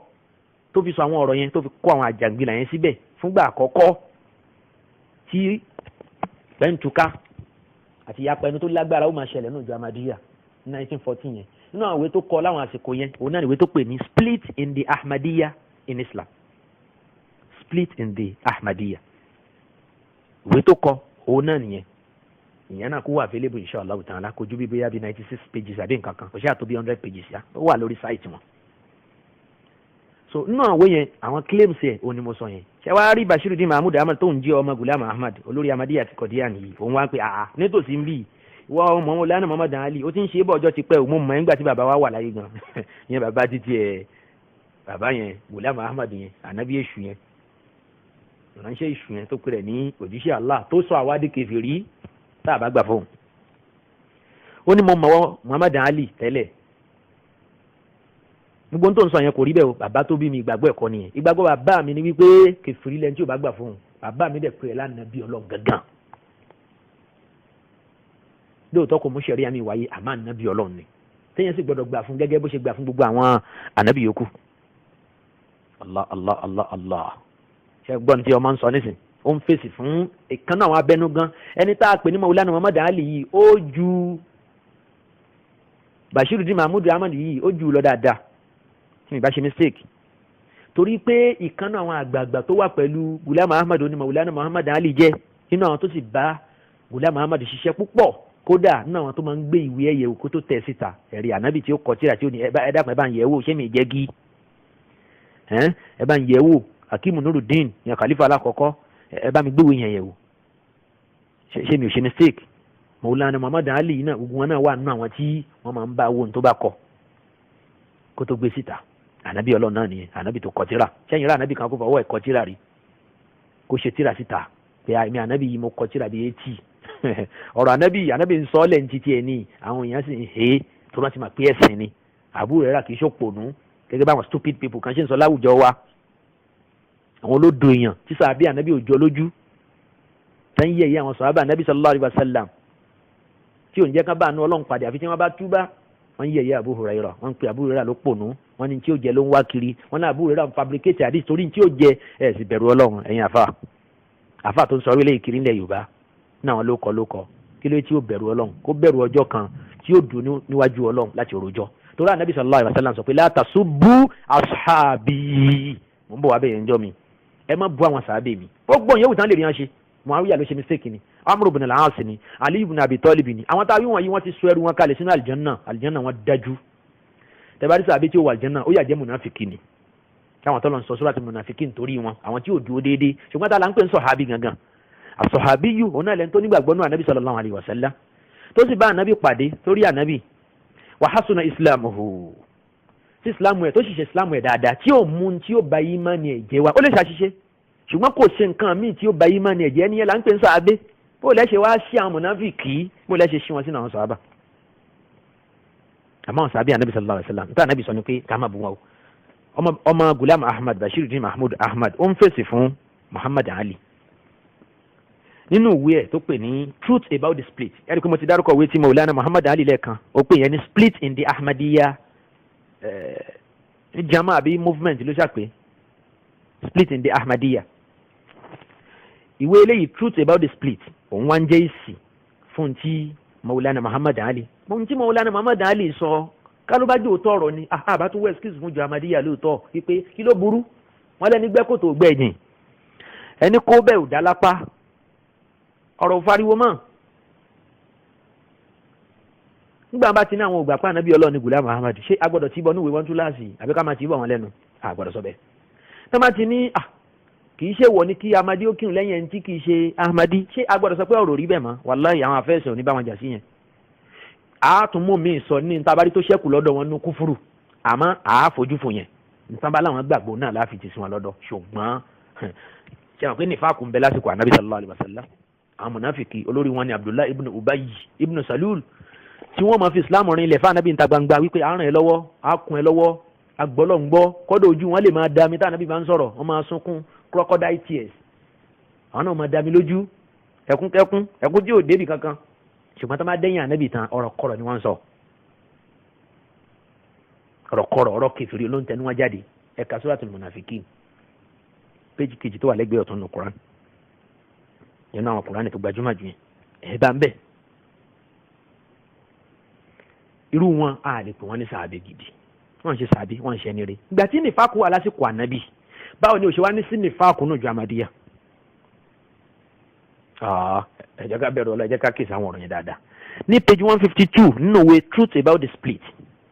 tí Khalifa Ghulam Ahmad ẹlẹ́ẹ̀kejì yẹn ọmọ ẹ̀ gangan òun náà lẹ́mí ẹ̀ sì fẹ́ ẹ̀gún òun lẹ́mí ẹ̀ ti ẹ̀gún jù nínú gbogbo àwọn Khalifa Ghulam Ahmad àmọ́ bẹ́ẹ̀ tó wà ń bẹ̀ lẹ́ni bí ó ti pẹ́ tó Ọlọ́run kó ṣe hidaya fún ìyẹn Masrur Ahmad kọ́lọ́n kó tọ́ sọ́nà torí pé jama kí n má tàn yín àwọn èèyàn ń jáde kó nu Ahmadiyya o wọ́n ń jáde ṣùgbọ́n látara wípé àwọn afẹ́sìn ò dákẹ́ ni o wọ́n ń sọ̀rọ̀ ni o wọ́n ń pe àwọn mùsùlùmí lágbàáyé wọ́n ń kọ̀wé wọ́n ń sọ̀rọ̀ sórí íńtánẹ́ẹ̀tì ìlú ètèmi náà ń ṣe yìí náà insha Allah ta'ala Ọlọ́run ó kúkú lò tó bá fẹ́ bẹ̀ lágbára Ọlọ́run láti fi fún àwọn èèyàn kan ní mọ̀nà mo ti sọ fún Alamadi wípé ọ̀rọ̀ yóò padà jẹ́ ẹ̀rí takò ẹ̀ tó bá dijọ́ àlìkìyàmà tó o bá rí i tó o bá gbọ́ ó ṣeéṣe kó jẹ́ pé o ti dáràn wájú Ọlọ́run tó o bá gbọ́ tó o rí pé òótọ́ ni tó wà nú ẹ̀ tó o mú lò ó tún dá ọ̀ràn márùn ìyà ń di púpọ̀ wájú Ọlọ́run nìyẹn àwọn ànábì Ọlọ́run gbé wọn dìde ní nadhirun amin gẹ́gẹ́ bá ànábì Nuhu ṣe sọ wípé mo jẹ́ olùkìlọ̀ fún yín mo sì jẹ́ ní ìfọkàntán àwọn ànábì Ọlọ́run kì í parọ́ bákan náà nínú ẹ̀kọ́ tá ànábì fi kọ́ àwọn mùsùlùmí òun náà ni pé ká má máa parọ́ gbogbo tí mò ń sọ yìí kí má bàa parọ́ ló jẹ́ kọ́rọ̀ igun tó báyìí o mo rò pé mùsùlùmí ń gbọ́ mi tó bá yẹ kí mo bá kàn fẹ́ sáré sọ láàrin gbólóhùn bíi mélòó báyìí ni ẹ wo péjì báyìí báyìí wọ́n pè wá ní kèfèrí ẹ wo péjì báyìí báyìí wọ́n pè wá ní kèfèrí ọ̀rọ̀ ti parí láàrin 20 minutes bóyá mo ti yanjú ẹ̀ mo ti lọ ń tèmi nìyẹn ṣùgbọ́n tẹ bá gbé tíra síwájú ọ̀pọ̀lọpọ̀ alámadí wọn ò lè dá nǹkan kan kà ń bẹ̀ èyí tá nǹkan lédè lárúbáwá yẹn wọn àmọ́ tẹ máa gbé wájú àwọn àfa ó fọwọ́ bo tíra mọ́lẹ̀ yóò wí nǹkan míì òun náà máa ní wọ́n ní the Holy Spirit bí àwọn Christian kí wọ́n tó lè gbọ́ yé àdánwò nìyẹn ìyẹn mo ṣe ń help alámadí ìpè listen sáwọn ọ̀rọ̀ wọ̀nyí gbọ́ ponder over it think about it and fear of one day ọjọ́ kan ń bọ̀ aṣíwájú ẹ̀ mọ́ríṣídù yín àmírù yín àwọn doctors yín tí wọ́n ń sọ nǹkan míì tẹ́ntẹ́lé yẹn wọ́n ní sí pẹ̀lú yín nù sàárè bẹ́ẹ̀ ni ẹ̀ dá wà níbẹ̀ nìkan àtẹ̀yìn àtẹ̀sìn àtiwá yín ẹ bẹ̀rù ọjọ́ yẹn wattaqu yawman turja'una fihi ila Allah Quran 2 verse 281 ẹ bẹ̀rù ọjọ́ yẹn níjọ́ tí ẹ lọ pàdé Ọlọ́run ọba yín ẹ ṣọ́ra fún ọjọ́ náà kí ọ̀rọ̀ yín tó dì bá mi lásìkò tí ò ní rọrùn tẹ́ bá ń sọ fọ́lọ́run pé Rabbi irji'un Ọlọ́run dá mi padà sílé ayé mo fẹ́ lọ ṣàtúnṣe Ọlọ́run ò dẹ̀ ní gbọ́rọ̀ yín mọ́ o ọjọ́ yẹn ni kẹ́ ẹ bẹ̀rù ẹ wádìí tí mo ń sọ yìí dájú ẹ di òótọ́ ọbẹ̀ mú bó ti rí ni mo ṣe ń sọ yẹn tí mo bá wá ṣàṣìṣe níbi kankan I stand to be corrected kò sí ṣòro fún mùsùlùmí gidi láti gba àtúnṣe lẹ́yìn tó bá tún ṣe anabi wa sallallahu alayhi wa sallam ó mà kírun gbà mí kírun yẹn mú àṣìṣe díẹ̀ lọ́wọ́ àwọn sọ̀hábà dẹ̀ sọ pé anabi kàkà kó kírun mẹ́rin méjì ló kí tó sálámà anabi tún ṣe ń jọ́nà àbí ó tún ṣe ó ní arabita àti jọ ń jẹ́ èèyàn nìyẹn lóòótọ́ anabi Ọlọ́run ni mi ṣùgbọ́n láwọn ayé bomi èmi náà máa ń gbàgbé bí gbàgbé ṣe máa ń ṣẹlẹ̀ sẹ́yìn náà gbàtà anabi sallallahu alayhi wa sallam tó bá ń gbà àtúnṣe táwa làwa táà ní gbà àtúnṣe torí náà ń kọ́ ṣùgbọ́n ibi tí ò bá sáàsì àtúnṣe má sọ pé àtúnṣe wà ń bẹ má pè irọ́ lóòótọ́ má pò òótọ́ nírọ́ gbà á kó tó di ọjọ́ yẹn torí ọjọ́ kan bọ̀ tí Ọlọ́run mo wá fẹ́ gbọ́ mo fẹ́ gbà léni tí ò ní wúlò mọ́ ìrántí ọjọ́ yẹn o kó tó di pé ọ̀rọ̀ bẹ́yìn yọ táwọn aṣíwájú yín àwọn ànábì yín tán ní ẹ fọkàn balẹ̀ àwọn ó gbà yín tẹ́ bá déwájú Ọlọ́run tí wọn ò ní lè gbára wọn bèlè ń ta sí pé wọn ó gbà yín broda Ahmadi Sister Ahmadi ẹjọ́ ẹ̀bẹ̀ ni mò ń bẹ̀ wọn ò ṣakọ̀ ẹ ronú sáwọn ọ̀rọ̀ wọ̀nyí torí pé ìfẹ́ tí mo ní sí yín ó jù bẹ́ẹ̀ lọ. Bẹ́ẹ̀ ni ìfẹ́ tí mo ní sí yín òun náà ni pé kẹ́ ẹ gba òtítọ́ kẹ́ ẹ tẹ̀lé òtítọ́. Àìgbà òtítọ́ yóò padà já sí ìbàlẹ́jọ́ ọ̀bú wal-iyazu billah fún yín níjọ́ àlìkìyàmà. Ọlọ́run má jẹ́ kí n sọnù, Ọlọ́run má jẹ́ kẹ́yìn náà sọnù. Ẹ kí ìsáwọn ọ̀rọ̀ tí mò ń sọ yẹn. Page 152 nínú òwe Truth About the Split tí Bashiruddin Mahmud Ahmad ọmọ Ghulam Ahmad fi ń fèsì fún ọ̀rẹ́ bàbá ẹ̀ àti kan náà àwọn sàábé bàbá ẹ̀ torí sàábé ni wọ́n gbogbo àwọn tó tẹ̀lé Ghulam Ahmad tán bá a lò gbà ó ní man dakhala fi jama'ati faqad dakhala fi sahabati fi jama'ati sahaba fi sahabati sayyidil mursalin ipò sàábé ànábì òun náà ni wọ́n tó àwọn tó bá jẹ́ sàábé tòun náà ni wọ́n tó wọ́n sí wal-iyazu billah jama mùsùlùmí ṣe ń kíyèsí gbogbo àwọn ọ̀rọ̀ wọn yẹn mi ò fẹ́ máa yabẹ̀ púpọ̀ ní gbogbo ẹ̀ ló lákọọ́lẹ̀ àtúnpadà bọ̀ wá bẹ̀ tó bá dijọ́ mi. Ní page 152 nínú ìwé Truth About the Split ẹ bá ń bẹ̀ pé misstatement about saying prayers behind non-Ahmadi imams. Ìyẹn àwọn ọ̀sọ́kùsọ ìtàwọn kan sọ káàkiri nípa pé Ahmadi ó lè kírun lẹ́yìn tí kì í bá ṣe Ahmadi. Ìwé yìí Bashiruddin fi ń fèsì fún Muhammad Ali tó jó lórí jama Ahmadiyya ti Lahore.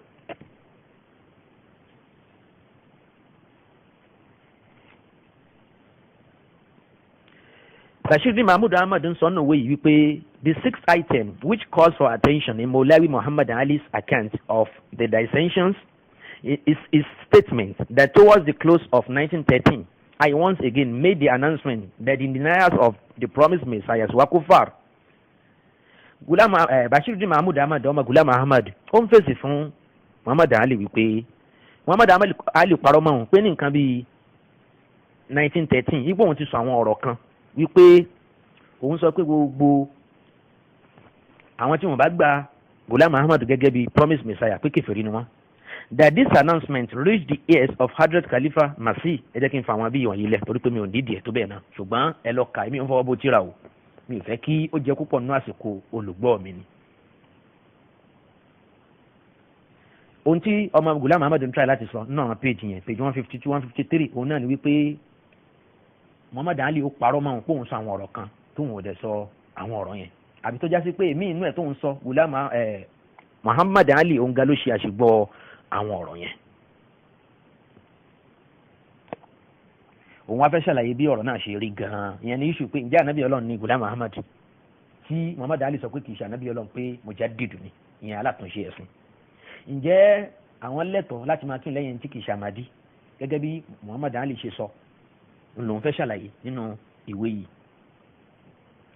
ó wà ń bẹ̀ nínú ọ̀rọ̀ yìí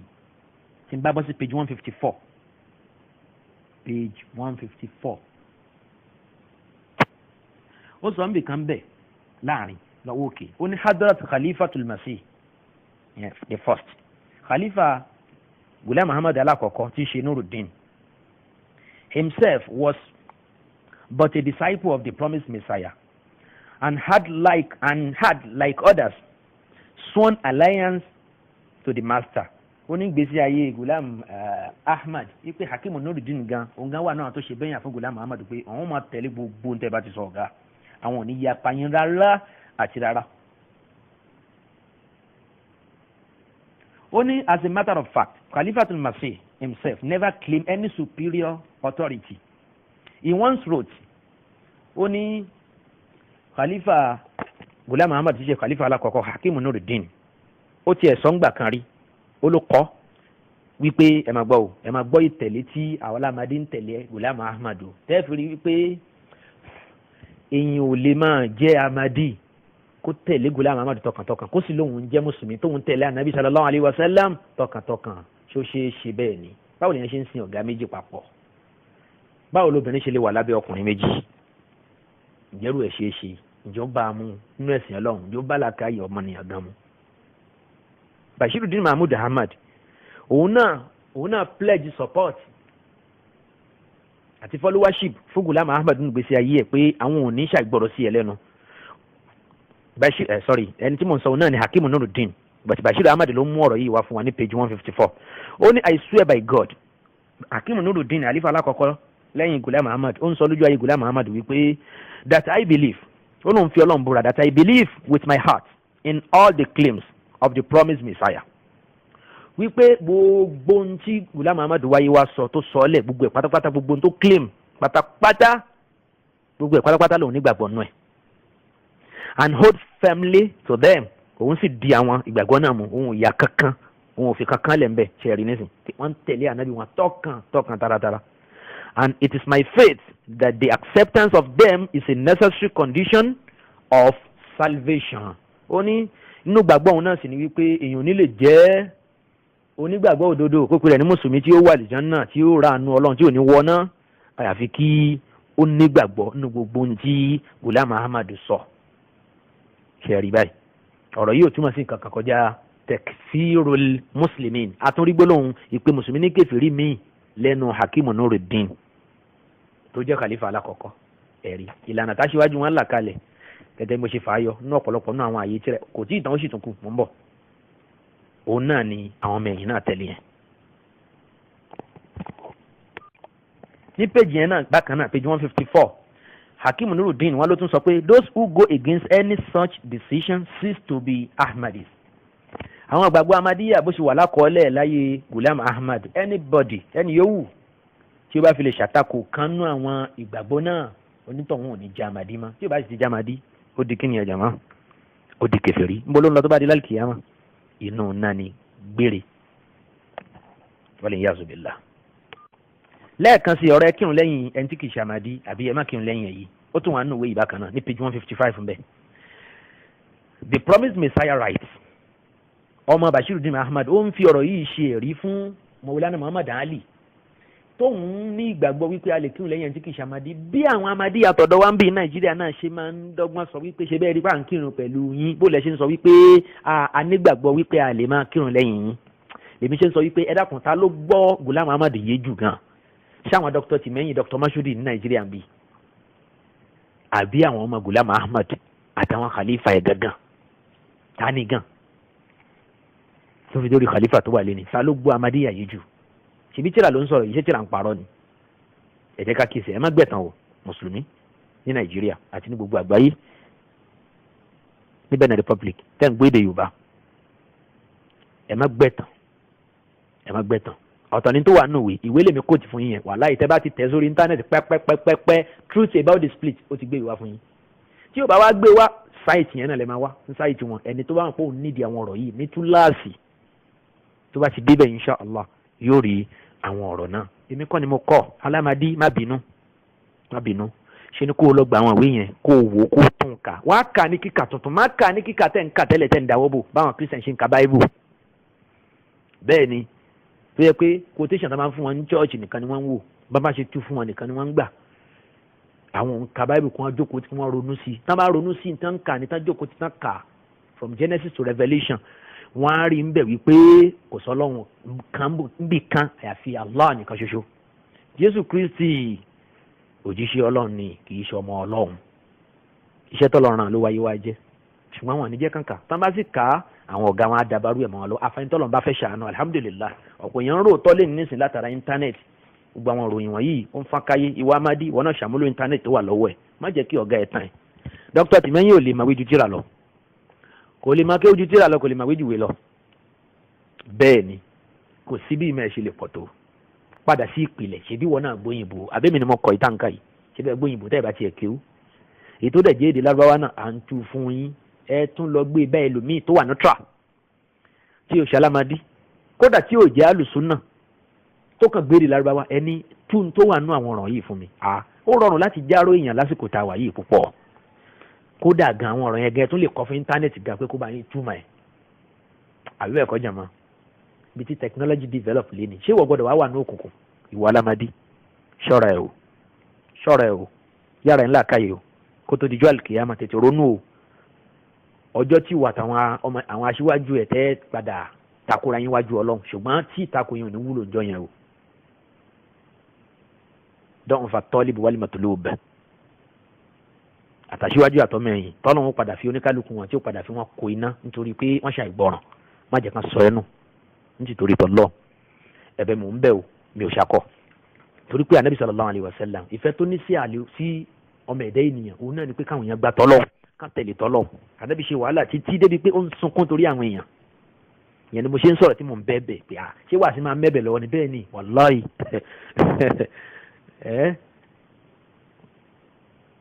so wọ́n ní bọ́kọ̀ yẹ níbàjú bàbá ẹni lọ bàbá là ń pè.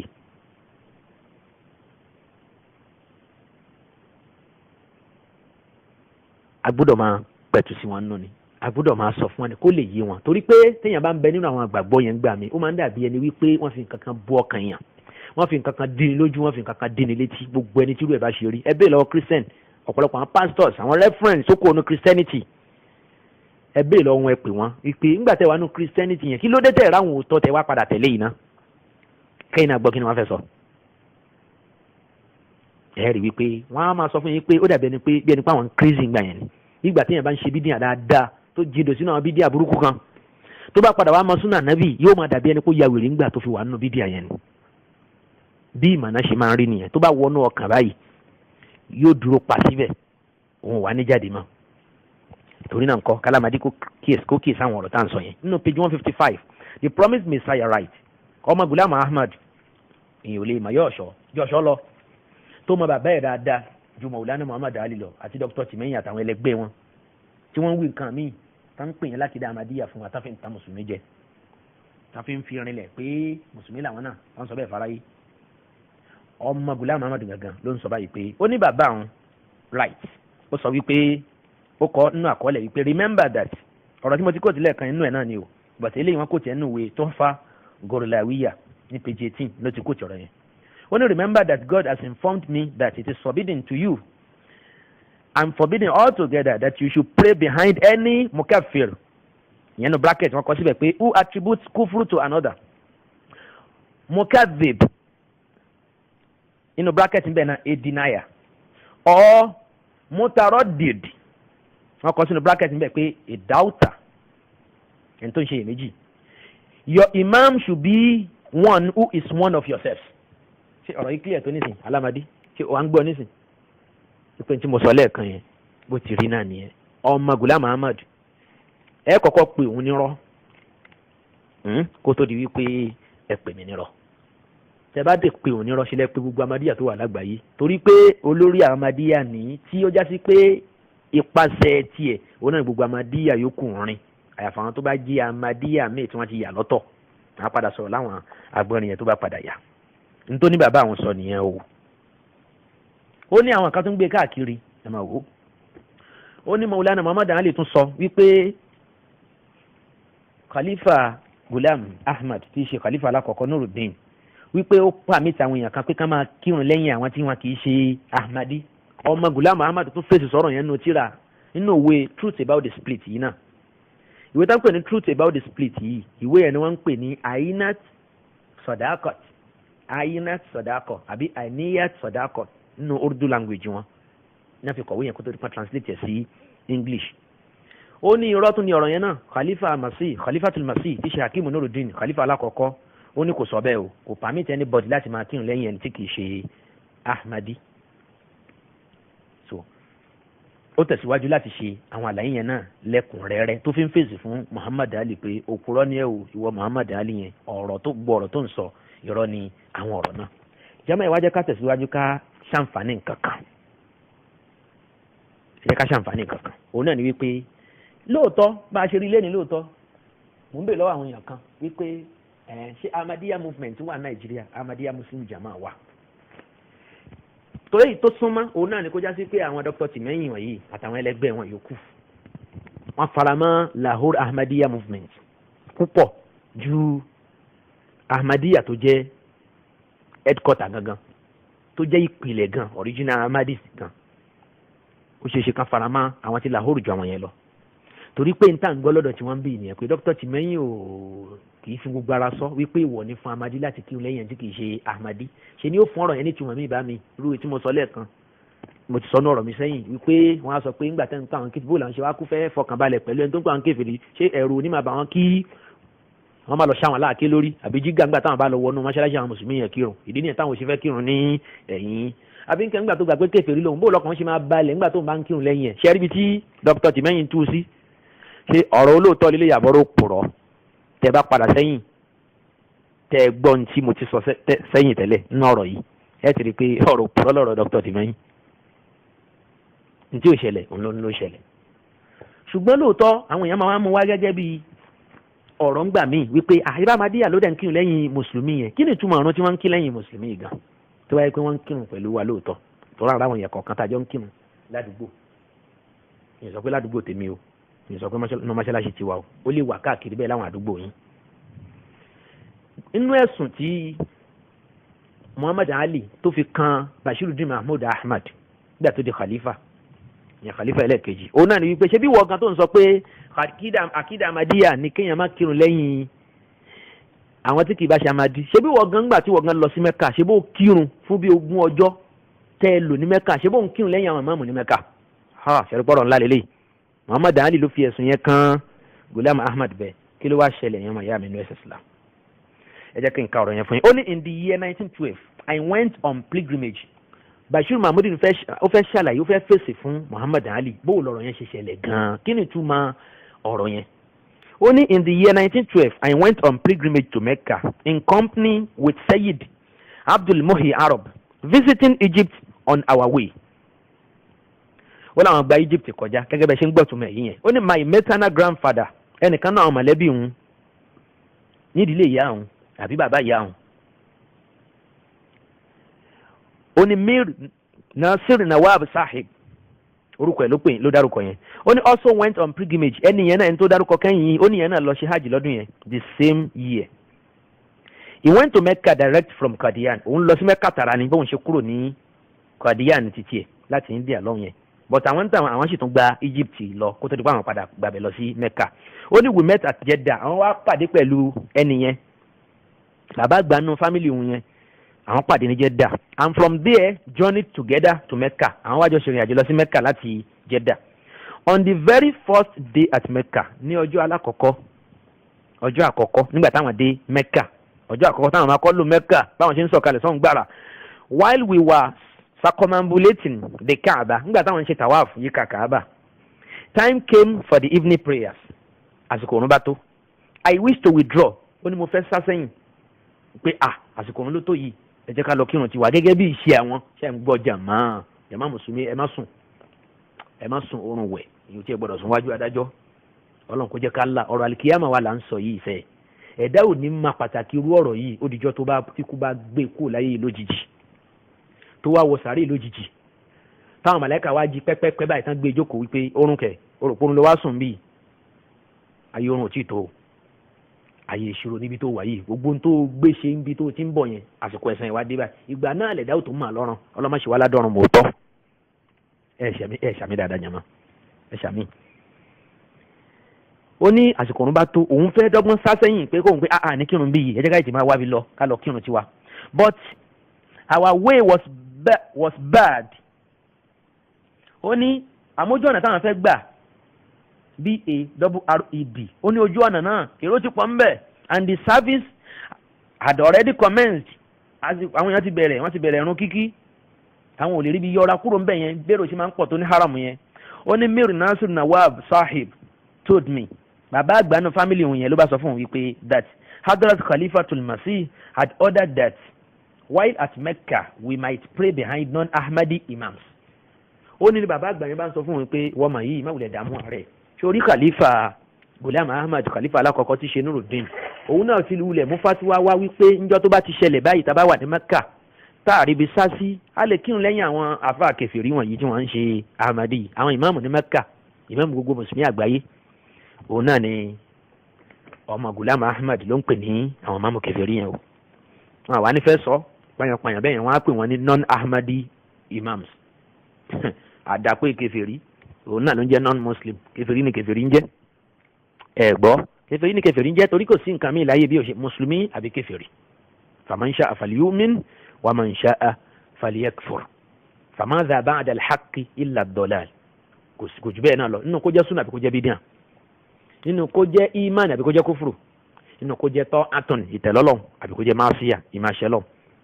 báwọn ọ̀rọ̀ yẹn ṣe jẹ́ opposite síra wọn òun náà nìyẹn ó ní bàbá yẹn sọ pé ó ní bàbá yẹn bá sọ fún un pé má wulẹ̀ dààmú ara rẹ̀ a ti gbọ́ fatiwa tẹ́lẹ̀ pé a lè kírun ní rúbi táwa yìí upon this ó ní torí ọ̀rọ̀ tó wá gbọ́ yẹn torí pé bàbá yẹn ó jẹ́ ẹ̀kan nínú àwọn àgbààgbà jàmọ́ òun ò lè pé nírọ́ I joined the service lòun náà bá wọnú ọ̀run pẹ̀lú wọn. Later on nígbà tó padà yá when we were still in the precincts of the Kaaba láàrin ìgbà tá a fi wà níbi tòsí Kaaba ń bẹ̀ náà came the time for the night prayers. ó ní àwọn tó wà ní Kaaba lásìkò yẹn náà àbí lọ́jọ́ yẹn àbí ní àrin ìgbà táwọn fi wà ní Saudi Arabia ń gbà yẹn òun náà ni ìran alẹ́ kan bá tún bá wọn bẹ́ẹ̀ and we joined as before labá tún join wọn bẹ́ẹ̀ náà njọ́ yẹn náà tún bá wọn kírun náà.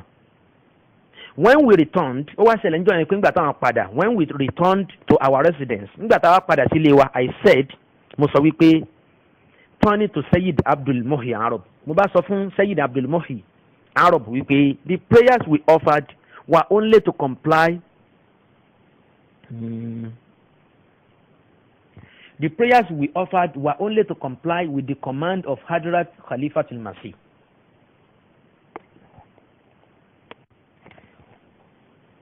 Ìrun tá a kí ń bẹ̀ yẹn torí tá a kílẹ̀ kan yẹn a kàn kí nítorí pé a fẹ́ fi tẹ̀lé àṣẹ khalifa bàbá mi tí í ṣe Ghulam Ahmad ìyẹn khalifa yẹn Nuruddin a tẹ̀lé nítorí pé a rí gẹ́gẹ́ bí aṣíwájú ìpè nírú ààyè yẹn tó kò sí nígbà tá a bá ti rí bí yọra wa sọ́tọ̀ a kú lè kírun pẹ̀lú wọn bẹ̀ yẹn. Let us now offer our prayers for the sake of Allah. Nísìnyí báyìí o wá jẹ́ ká kí ìrun títí wa ìrun tí Ọlọ́run máa ń gbà ìrun tá à ń kí nítorí tọ́lọ́ ìrun tá a kí ní Kaaba lẹ́ẹ̀kan yẹn tá a kí ní Mẹ́kà ní haram yẹn kì í ṣe ìrun tọ́lọ́ máa ń gbà nìyẹn ìrun tá a kí ní tipátipá ń túláàsì nìyẹn torí àríbí bọ́ta. Such prayers cannot rightly be offered behind non-Ahmadi imams. Irú ìrun tọ́lọ́ máa ń gbà yẹn lọ́wọ́ ẹni tó bá jẹ́ Ahmadi òun náà lè tó kí lẹ́yìn ìmáàmù Ahmadi kì í ṣe tó kí lẹ́yìn ìmáàmù tí kì í ṣe Ahmadi. Jàmá Mùsùlùmí ṣe ń gbọ́ ẹ má sùn. We then repeated both the services. Ó ní ìrun méjèèjì tá a kí ní haram gbà yẹn lábá tún ìrun náà kí nílé ọmọ Ghulam Ahmad ló ń sọ̀rọ̀ yìí o. The next day ó ní níjọ́ tó tún tẹ̀lé I believe we joined another service behind the non-Ahmadi imam. A tún kírun bẹ́ẹ̀ náà pẹ̀lú ẹni tí kì í ṣe Ahmadi. But I began to feel that although we subsequently repeated the service ó ní lóòótọ́ bó ti jẹ́ sí pé tá a bá padà délé à ń tún ìrun yẹn kí à ń tún kí inú ilé wa. A certain weight was oppressing my mind ṣùgbọ́n ara wọn ò balẹ̀ náà pé irú kí ló ń ṣẹlẹ̀ yìí kẹ́ ọ̀tọ̀ ní tó ń kánú ìwé Ghulam Ahmad àmọ́ nǹkan tẹ̀lé Khalifa Ghulam Ahmad ni n tóun ṣe yẹn kò tọkàn ń wá òun kàn kírun yẹn lágídí ń bẹ̀ ni kí ló wá ń ṣẹlẹ̀ ó ní and I felt that if I continue like that I should certainly fall ill òun wá rí i pé tóun bá tún lè tẹ̀síwájú láti máa ṣe bẹ́ẹ̀ pé kóun máa kírun lẹ́yìn àwọn ìmáàmù kèfèrí ní ìmáàmù Mẹ́kà àwọn ìmáàmù Mẹ́kà yẹn tí wọ́n jẹ́ kèfèrí yẹn lẹ́nu ẹ̀ tóun dẹ̀ ń délé tóun tó lọ́ ń tó àwọn ọ̀run yẹn kí àìsàn ó máa ṣe ọkàn wọn o ara wọn ò tiẹ̀ lè gbà. At last on the second day nígbà tó dijọ́ kejì I was compelled to speak on the subject to Sayyid Abdul Muhi Arab ló ń bá tuntun ọ̀rọ̀ yẹn sọ fún ẹ̀ tán pé ní Sayyid Abdul Muhi Arab yẹn I said my regard for my grandfather prevents me from putting the question to him. Ó ní ìfẹ́ àti ìtẹríba tí mo ní fún bàbá ìyá mi ó ní ó jẹ́ kí n lè béèrè ọ̀rọ̀ lọ́wọ́ ẹ̀ torí òun ló sọ fún wa wípé Khalifa Imam Mahdi Khalifa Ghulam Ahmad tí í ṣe Al-Masih al-Maw'ud tiwọn àti Al-Imam Mahdi ó ti sọ fún wọn pé àwọn lè kírun nílùú ṣe síbẹ̀ yẹn ó ní tí ó jẹ́ kí n lè béèrè lọ bàbá ìyá mi yẹn òun náà ni wípé ìfẹ́ tí mo ní sí àti ìtẹríba tí mo ní fún. But will you kindly inquire of him whether Hadrat Khalifatul Masih orders in this matter were given to him directly or was it that he learnt of them from a common report? Ṣé o lè béèrè lọ́wọ́ bàbá yẹn èmi ti jú ẹ̀mí ìfẹ́ béèrè lọ́wọ́ ẹ̀ tòró ní tìjú mi òun náà ni bàbá yẹn jẹ́ bàbá ìyá mi ni grandfather wọn ló pè oníṣẹ́ wa lè béèrè ìwọ jìnnà sí wa díẹ̀ nínú mọ̀lẹ́bí kò béèrè lọ́wọ́ ẹ̀ pé ṣé ọ̀rọ̀ yẹn ṣé ó dìdí gbọ́ lẹ́nu Khalifa Ghulam Ahmad gangan àbí ṣe náà rìpọ́ọ̀tù ẹ̀ fún ṣẹ́rí bọ́dọ̀ ṣe ń lọ jàmá ṣẹ́rí bọ́dọ̀ ṣe ń lọ. ó ní upon inquiry nígbà táwọn padà wádìí it transpired that there were no direct orders. ó ní ó padà yá wọn pé kì í ṣe pé bàbá yẹn gbọ́rọ̀ yẹn directly láti ẹnu Hakim Nuruddin Khalifa Ghulam Ahmad but that my grandfather had heard that some such orders had been given to some person. ṣe ló kàn gbọ́ wípé Khalifatul Masih yẹn Hakimu Nuruddin ní tí grandfather ń gbọ́ òun náà ni pé bàbá yẹn ṣì yọ̀ǹda fáwọn èèyàn kan. Onígbà tó ń wá gbọ́ pé n tó ṣẹlẹ̀ gan nìyẹn kì í ṣe pé Khalifatul Masih dídí generalize ọ̀rọ̀ yẹn pé Ahmadi wọ́n lè máa kí lẹ́yìn tí kì í ṣe Ahmadi. I thank God for the news. Inú wọn bá dùn ara wọn yá, and from that time ó ní láti gbà náà in spite of objections from various quarters tó ń tí wọ́n já sí pé àtakò ń wá látàrí mọ́ iye àyè, we always offered our prayers in our own congregation. Ó ní ṣe làwọn ń dárun tàwọn kí o. We were in Mecca for about 20 days fún bí 20 ọjọ́ táwọn lò ní ìlú Mecca.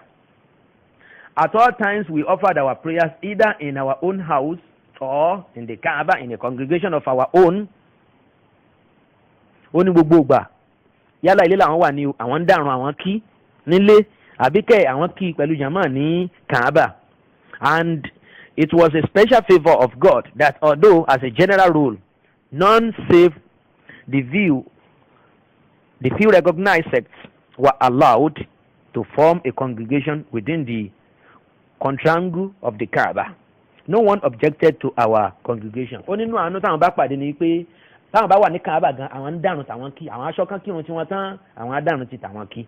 Táyé bá ti wà fáwọn láti ṣe bẹ́ẹ̀. Ó ní kò sẹ́nìkan tó tako àwọn láti ṣe bẹ́ẹ̀ níbẹ̀. Tó ti bó ṣe já sí wípé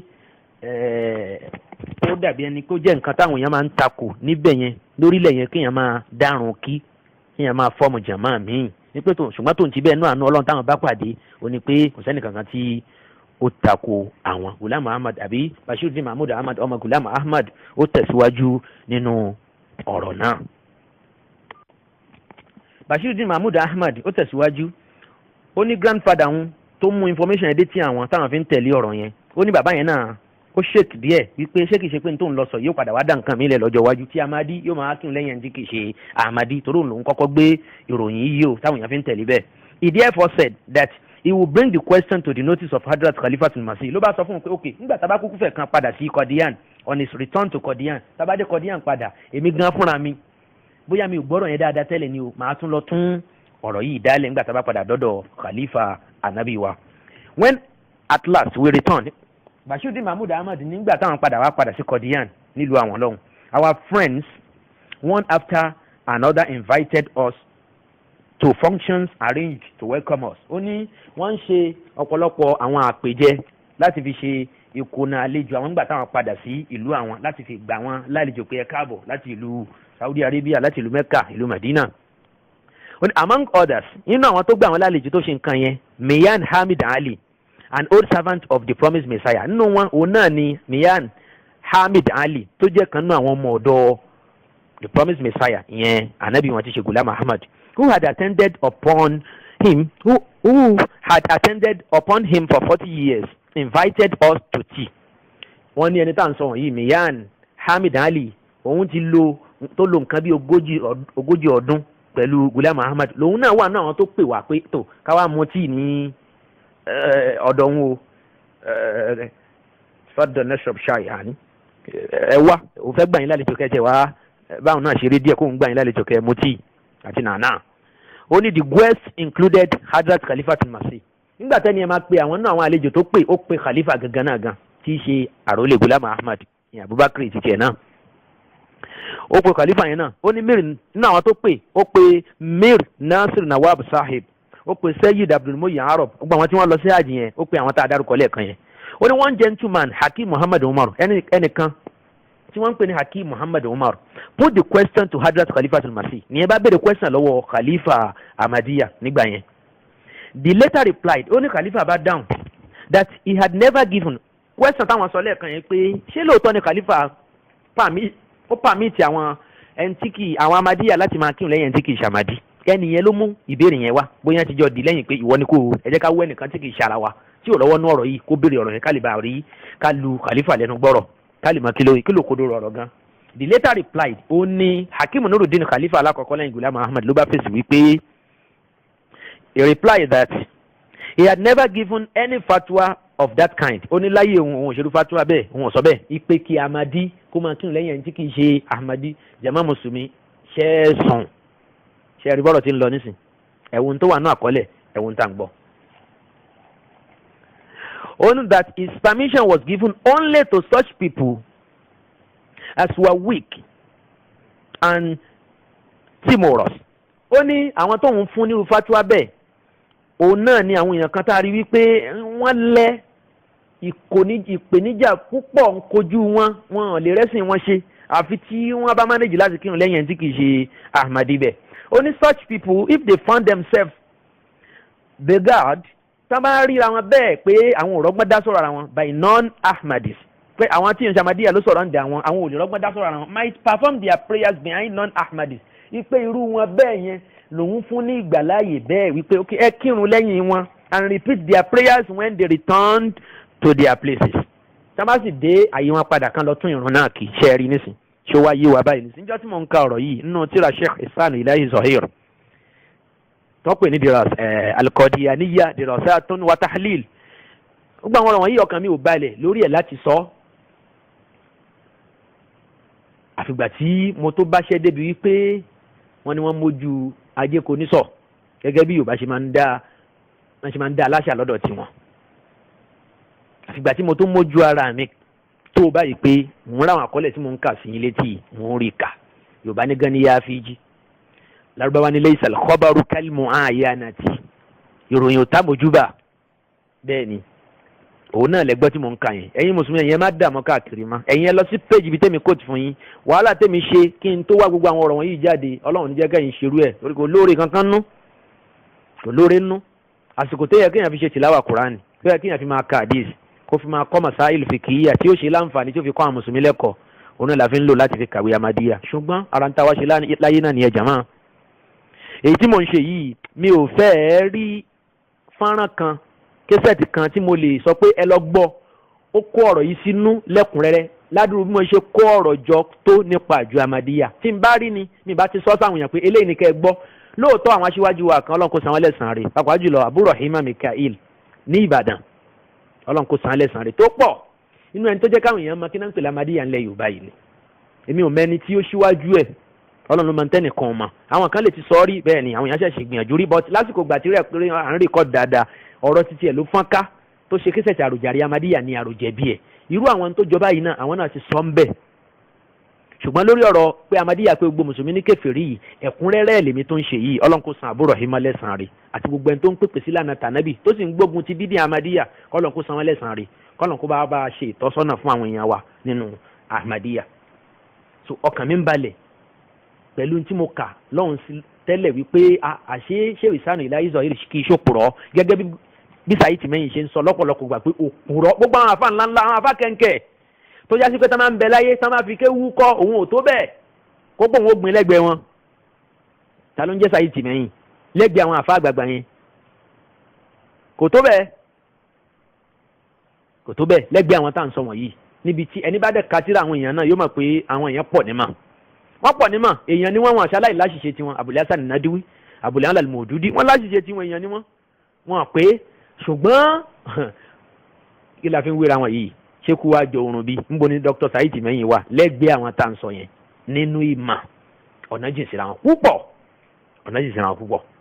òun náà dẹ̀ mọ̀ àfi tí wọ́n bá fẹ́ ṣàbòsí nìkan ó ń pè wọ́n lókùrọ̀. ìgbà míì gan á sọ̀rọ̀ á ní la'natullahi ala al-kadhibin. ṣé àwọn àfáàní ni Dr. Tìmẹ́yìn ṣe pè fún bẹ́ẹ̀ pé wọ́n parọ́ mọ́ Ahmadiyya? òkè kí láàánú Ọlọ́run kó máa bẹ́ mi náà tí n bá parọ́ mọ́ yín. tó bá yẹ pé inú tẹ́ ẹ kọ́ tẹ́ ẹ fọwọ́ ara yín kọ́ tíjọ Ahmadiyya lágbàáyé fọwọ́ ara wọn kọ́ ni mo ti ń kà yìí kí bínú Ọlọ́run kó máa bá onírọ́. ọlẹ́ni tí yóò bá parọ́ yóò ní ẹlẹ́rìí wà lọ́rùn. òkú ọ̀run lèyàn máa ń parọ́ mọ́ èèyàn ń parọ́ má láàyè. ọ̀rọ̀ tó dẹ̀ ti wà ń ta tó já sí pé àfi tẹ́ bá lọ kó lórí íńtánẹ́ẹ̀tì ni torí kí wọ́n tún ní ọgbọ́n tó máa ń dá sí yẹn náà jàmá mùsùlùmí. ọ̀pọ̀lọpọ̀ nǹkan míì wà wọn á fi sórí íńtánẹ́ẹ̀tì wọ́n bá rí i pé ó create problem fáwọn wọn á dẹ̀ yọ kúrò ńbẹ̀. kódà náà àwọn tíra àwọn tá à ń kà yìí náà ó wà náà àwọn tíra àwọn tí wọ́n dọ́ ọgbọ́n sí àwọn nǹkan míì ń bẹ náà àwọn tíra yẹn lásìkò Ghulam Ahmad nígbà tó padà yá ọ̀tọ̀ ni tí wọ́n ń gbé síta tí Ọlọ́run bá gbà wá láyè á tún padà tẹ̀síwájú láti sọ àwọn ọ̀rọ̀ yẹn lẹ́kùnrẹ́rẹ́ kẹ́ ẹ lè mọ̀ wípé mi ò mọ̀ mọ́bùlóbù bí ọ̀rọ̀ ti rí gan-an lẹ́yìn ọ̀pọ̀lọpọ̀ ìgbìyànjú òun náà ni mò ń sọ tí mò ń sọ yìí. mi ò ń ṣe aláìmọ̀ kan tọ́rọ̀ bá di bí ọ̀rọ̀ Ahmadiyya dé bó tilẹ̀ já sí pé olórí olódo lèmi gan fúnra mi, olódo ni mí nínú ẹ̀sìn Ọlọ́run, aláìmọ̀ kan ni mí ní mọ̀ ṣùgbọ́n nípa kí n rí àṣírí tó wà nínú ìwé Ahmadiyya yìí èmi náà máa tọ́ka síra mi gẹ́gẹ́ bí ẹnìkan tó gbìyànjú láti fi irọ́ yìí hàn torí nǹkan kan kọ́ li yuzhirahu ala dini kulli kí ẹ̀sìn Ànábì Muhammad sallallahu alayhi wa sallam bó ti mú wá bó ṣe fi ilẹ̀ fún wa bó ṣe jíṣẹ́ Ọlọ́run fún wa tó wá fi wálẹ̀ lórí ojú ọ̀nà náà ọ̀nà tó tọ́rọ̀rọ̀ as-siratul mustaqim ojú ọ̀nà náà tó mọ́lẹ̀ tó já sí pé àtọ̀sán àtòru ẹ̀ bákan náà ló ṣe mọ́lẹ̀ èèyàn ó máa rìn lọ èèyàn ní sọnù tí ò bá ti yà káàkiri wala tattabi'u subul fatafarraqa bikum an sabili nítorí kí ẹ̀sìn Ànábì yẹn ẹ̀sìn Ọlọ́run náà kó lè bá a lókè ní kí ẹ̀sìn Ahmadiyya lè bá a wálẹ̀ òun náà ni mo ṣe ń ṣe tí mò ń ṣe yìí mi ò ń ṣolódì ẹnì kankan tí n bá láǹfààní àti pàdé Dr. Saheed mẹ́yìn ìjọ kan wàláhì wáàsí ni màá ṣe fún kò sí tó kàn wá pẹ̀lú gbogbo àjàngbìlà à ń jà bèlìntà sí pé a máa ṣọ̀nà bá ṣe máa pa ẹni tó pè é ní mùsùlùmí àbá máa gbógun tì wọ́n níjù bẹ́ẹ̀ lọ Ahmadiyya ń bẹ nínú ìlú tá a wa Ahmadiyya wà ń bẹ ṣùgbọ́n gbà mí lọ́pọ̀lọpọ̀ ọgbà ọ̀pọ̀lọpọ̀ ọ̀fọ̀rọ̀wérọ̀ pẹ̀lú Ahmadiyya kò ṣe sóore torí pé wọn kì í fàyè sílẹ̀ kó o tọ́ ó lékè irọ́ pípa pọ̀ àwọn debate míì náà ò dẹ̀ lọ déédéé ìkànnì òròjọ́ ìkànnì òdà ń lọ ọ̀pọ̀lọpọ̀ àwọn debate míì ìdí nìyẹn tí yẹn ṣe gbọ́dọ̀ ṣọ́ra ṣe pẹ̀lú à ń ṣe debate pẹ̀lú wọn nígbà tí yẹn ń waste àsìkò nígbà míì ẹni tó bá fẹ́ òótọ́ ọ̀rọ̀ gbọ́ jẹ́ ká jọ jókòó kí n kó àwọn ibi tọ́rọ̀ tèmi wà kí n kó fún ẹ kó kà jẹ́ ká máa mú lẹ́yọ kọ̀ọ̀kan irú ẹni bẹ́ẹ̀ lè bá sọ̀rọ̀ ṣùgbọ́n ká máa dáwọ́ bo ọ̀rọ̀ tí wọ́n náà bá dẹ̀ ní nǹkan kan lóòótọ́ lọ́dọ̀ tó yàtọ̀ fún tí mò ń sọ ìwọ náà kó sílẹ̀ fi ṣe mí láǹfààní jẹ́ kémi náà kà ámẹ́lì tàbí gbogbo tí wọ́n kọ kò sí kan ọ̀pọ̀ nú ẹ̀ lójú wa tó wà alhamdulillah ṣe báwọn gan òtí ẹ̀ fi pamọ́ ojú wa tó nú ẹ̀ náà láti ń ka yìí ìwé Ghulam Muhammad nìkan kọ́ mo ní lọ́dọ̀ ìwé àwọn àlífà ẹ̀ márààrún nìkan kọ́ ni mo ní lọ́dọ̀ ìwé àwọn tó jẹ́ àwọn ọmọlẹ́yìn ẹ̀mí náà tí àpanupọ̀ jama Ahmadiyya lágbàáyé tí wọ́n kọ láti fi defend jama wọn yìí ó wà lọ́dọ̀ mi alhamdulillah mo sì ń kà mo ń gbé yẹ̀wò kí n lè mọ kí ni í ṣe òótọ́ kí n lè di òótọ́ mú nínú ẹ̀ kí n má bàa parọ́ mọ́ wọn torí pé mùsùlùmí ò gbọ́dọ̀ parọ́ ala la'natullahi 'ala al-kadhibin ìbínú Ọlọ́run máa bá ẹni tó bá ń parọ́ Ọlọ́run kó má ṣe mí ló purọ́ tí n bá ṣe àṣìṣe jama mùsùlùmí lágbàáyé àtijọ́ Ahmadiyya gan fúnra wọn gbogbo aná ni mo ń sọ fún ẹ tún mi ṣe ẹ wá ọ̀nà láti rí fóònù nọ́mbà mi tí mi ìbá rántí dárúkọ ẹ̀ láti pè mí wípé ọ̀rọ̀ báyìí tó sọ mi báyìí kò sínú ìwé yẹn kí n wá sọ pé ìwé wo ni wọ́n wò gan-an ó dáa ti tèmi ibi tí mò ń sọ ní báyìí ká lè jọ fi òótọ́ ọ̀rọ̀ ká lè fi yíra wa a ní nǹkan kan lọ́kàn jù bẹ́ẹ̀ lọ síra wa torí ènì kọ́ torí ọjọ́ ọ̀la ni ẹ tẹ̀lé òtítọ́ kó tó di pé yóò padà wá pẹ́ kó tó di pé yóò padà jù tó bó ti jẹ́ nìyẹn wọ́n ní agbọ́n ń sẹ́ ìkamọ̀dọ̀ ń sẹ́ ojú olókòrè ó wú kúbọ̀kúbọ̀. Khalifa Ghulam Muhammad ó mà sẹ́ ó lóhùn sọ bẹ́ẹ̀ nítòhùn sọ ó sọ̀túnmẹ̀ fáwọn èèyàn ní kọ̀díyà níjọ́ yẹn nígbà tí wọ́n wà níbi tí wọ́n ti ń mutí tí wọ́n ń ṣe àbọ̀dé hajj àwọn tó lọ sí Mẹ́kà. ìpín gbà tára bá ní irú àwọn èèyàn yẹn lòun fún níyọ̀ǹda pé kí wọ́n lọ kán kírun lẹ́yìn ẹni tí kì í ṣàmádí nígbà tẹ́ bá rí i pé wọ́n fìnira pààyàn dànù ẹ kírun pẹ̀lú wọn tẹ́ bá dénú lẹ́yìn ẹ lọ tún rùn yẹn kí ṣe é rí nísìnyí ṣé ti wáyé wa nísìnyí kí ló ti Ahmadiyya ń kírun pẹ̀lú mùsùlùmí yòókù nígbà táwọn èèyàn ń sọ àwọn ọ̀rọ̀ yìí gbà kan wà láyìn mo fẹ́ máa lè dá sí pé ṣé èèyàn mùsùlùmí dẹ̀ lè wúrú wà bẹ́ẹ̀ yẹn ṣá kéèyàn máa kírun ta gbangba pẹ̀lú àwọn mùsùlùmí ẹgbẹ́ kó dẹ̀ tún dénú yàrá kó tún lọ tún kí láì ṣe pé àwọn tó kí lẹ́yìn yẹn wọ́n ń ṣe mùsùlùmí láì sì ṣe pé wọ́n ṣe bídíà tí ó sọ wọ́n di kèfèrí tá a fi pé ẹ má ti kírun lẹ́yìn eléyìí mọ́ láì sí rí ní tó jọ bẹ́ẹ̀ so mi ò fẹ́ lè gbà á gbọ́ títí dìgbà tí mo fi ń ka tí mo ń ka yìí nísìn mo wà ní page 160 nínú ìwé Truth About the Split tí òǹkọ̀wé Ahmadiyya tí í ṣe khalifa ẹlẹ́ẹ̀kejì lẹ́yìn Ghulam Ahmad yẹn ọmọ ẹ̀ gangan tí í ṣe Bashiruddin Mahmud Ahmad èyí tó kọ. ó ní nígbà tóun tún gbọ́ bẹ́ẹ̀ pé ntí khalifa àwọn n tó sọ nìyẹn ó ní thanks to God that my action thus accorded both with the fatwa of the promised Messiah and with the views of the Khalifa of the day. ó lóun wá dúpẹ́ fọlọ́n pé ọlọ́run máa dúpẹ́ pé ntí mo ṣe ìgbàgbọ́ mi àwọn tí mo ń sọ yìí ṣe ló ṣe déédéé ntí bàbá àwọn sọ kalẹ̀ ìyẹn ànábì àwọn Ghulam Ahmad àti ntí Khalifa alákọ̀ọ́kọ́ Hakim Nuruddin tóun náà sọ ó ní ṣe ló ṣe déédéé ara wọn wẹ́kú bí ìdodo ẹ̀fọn.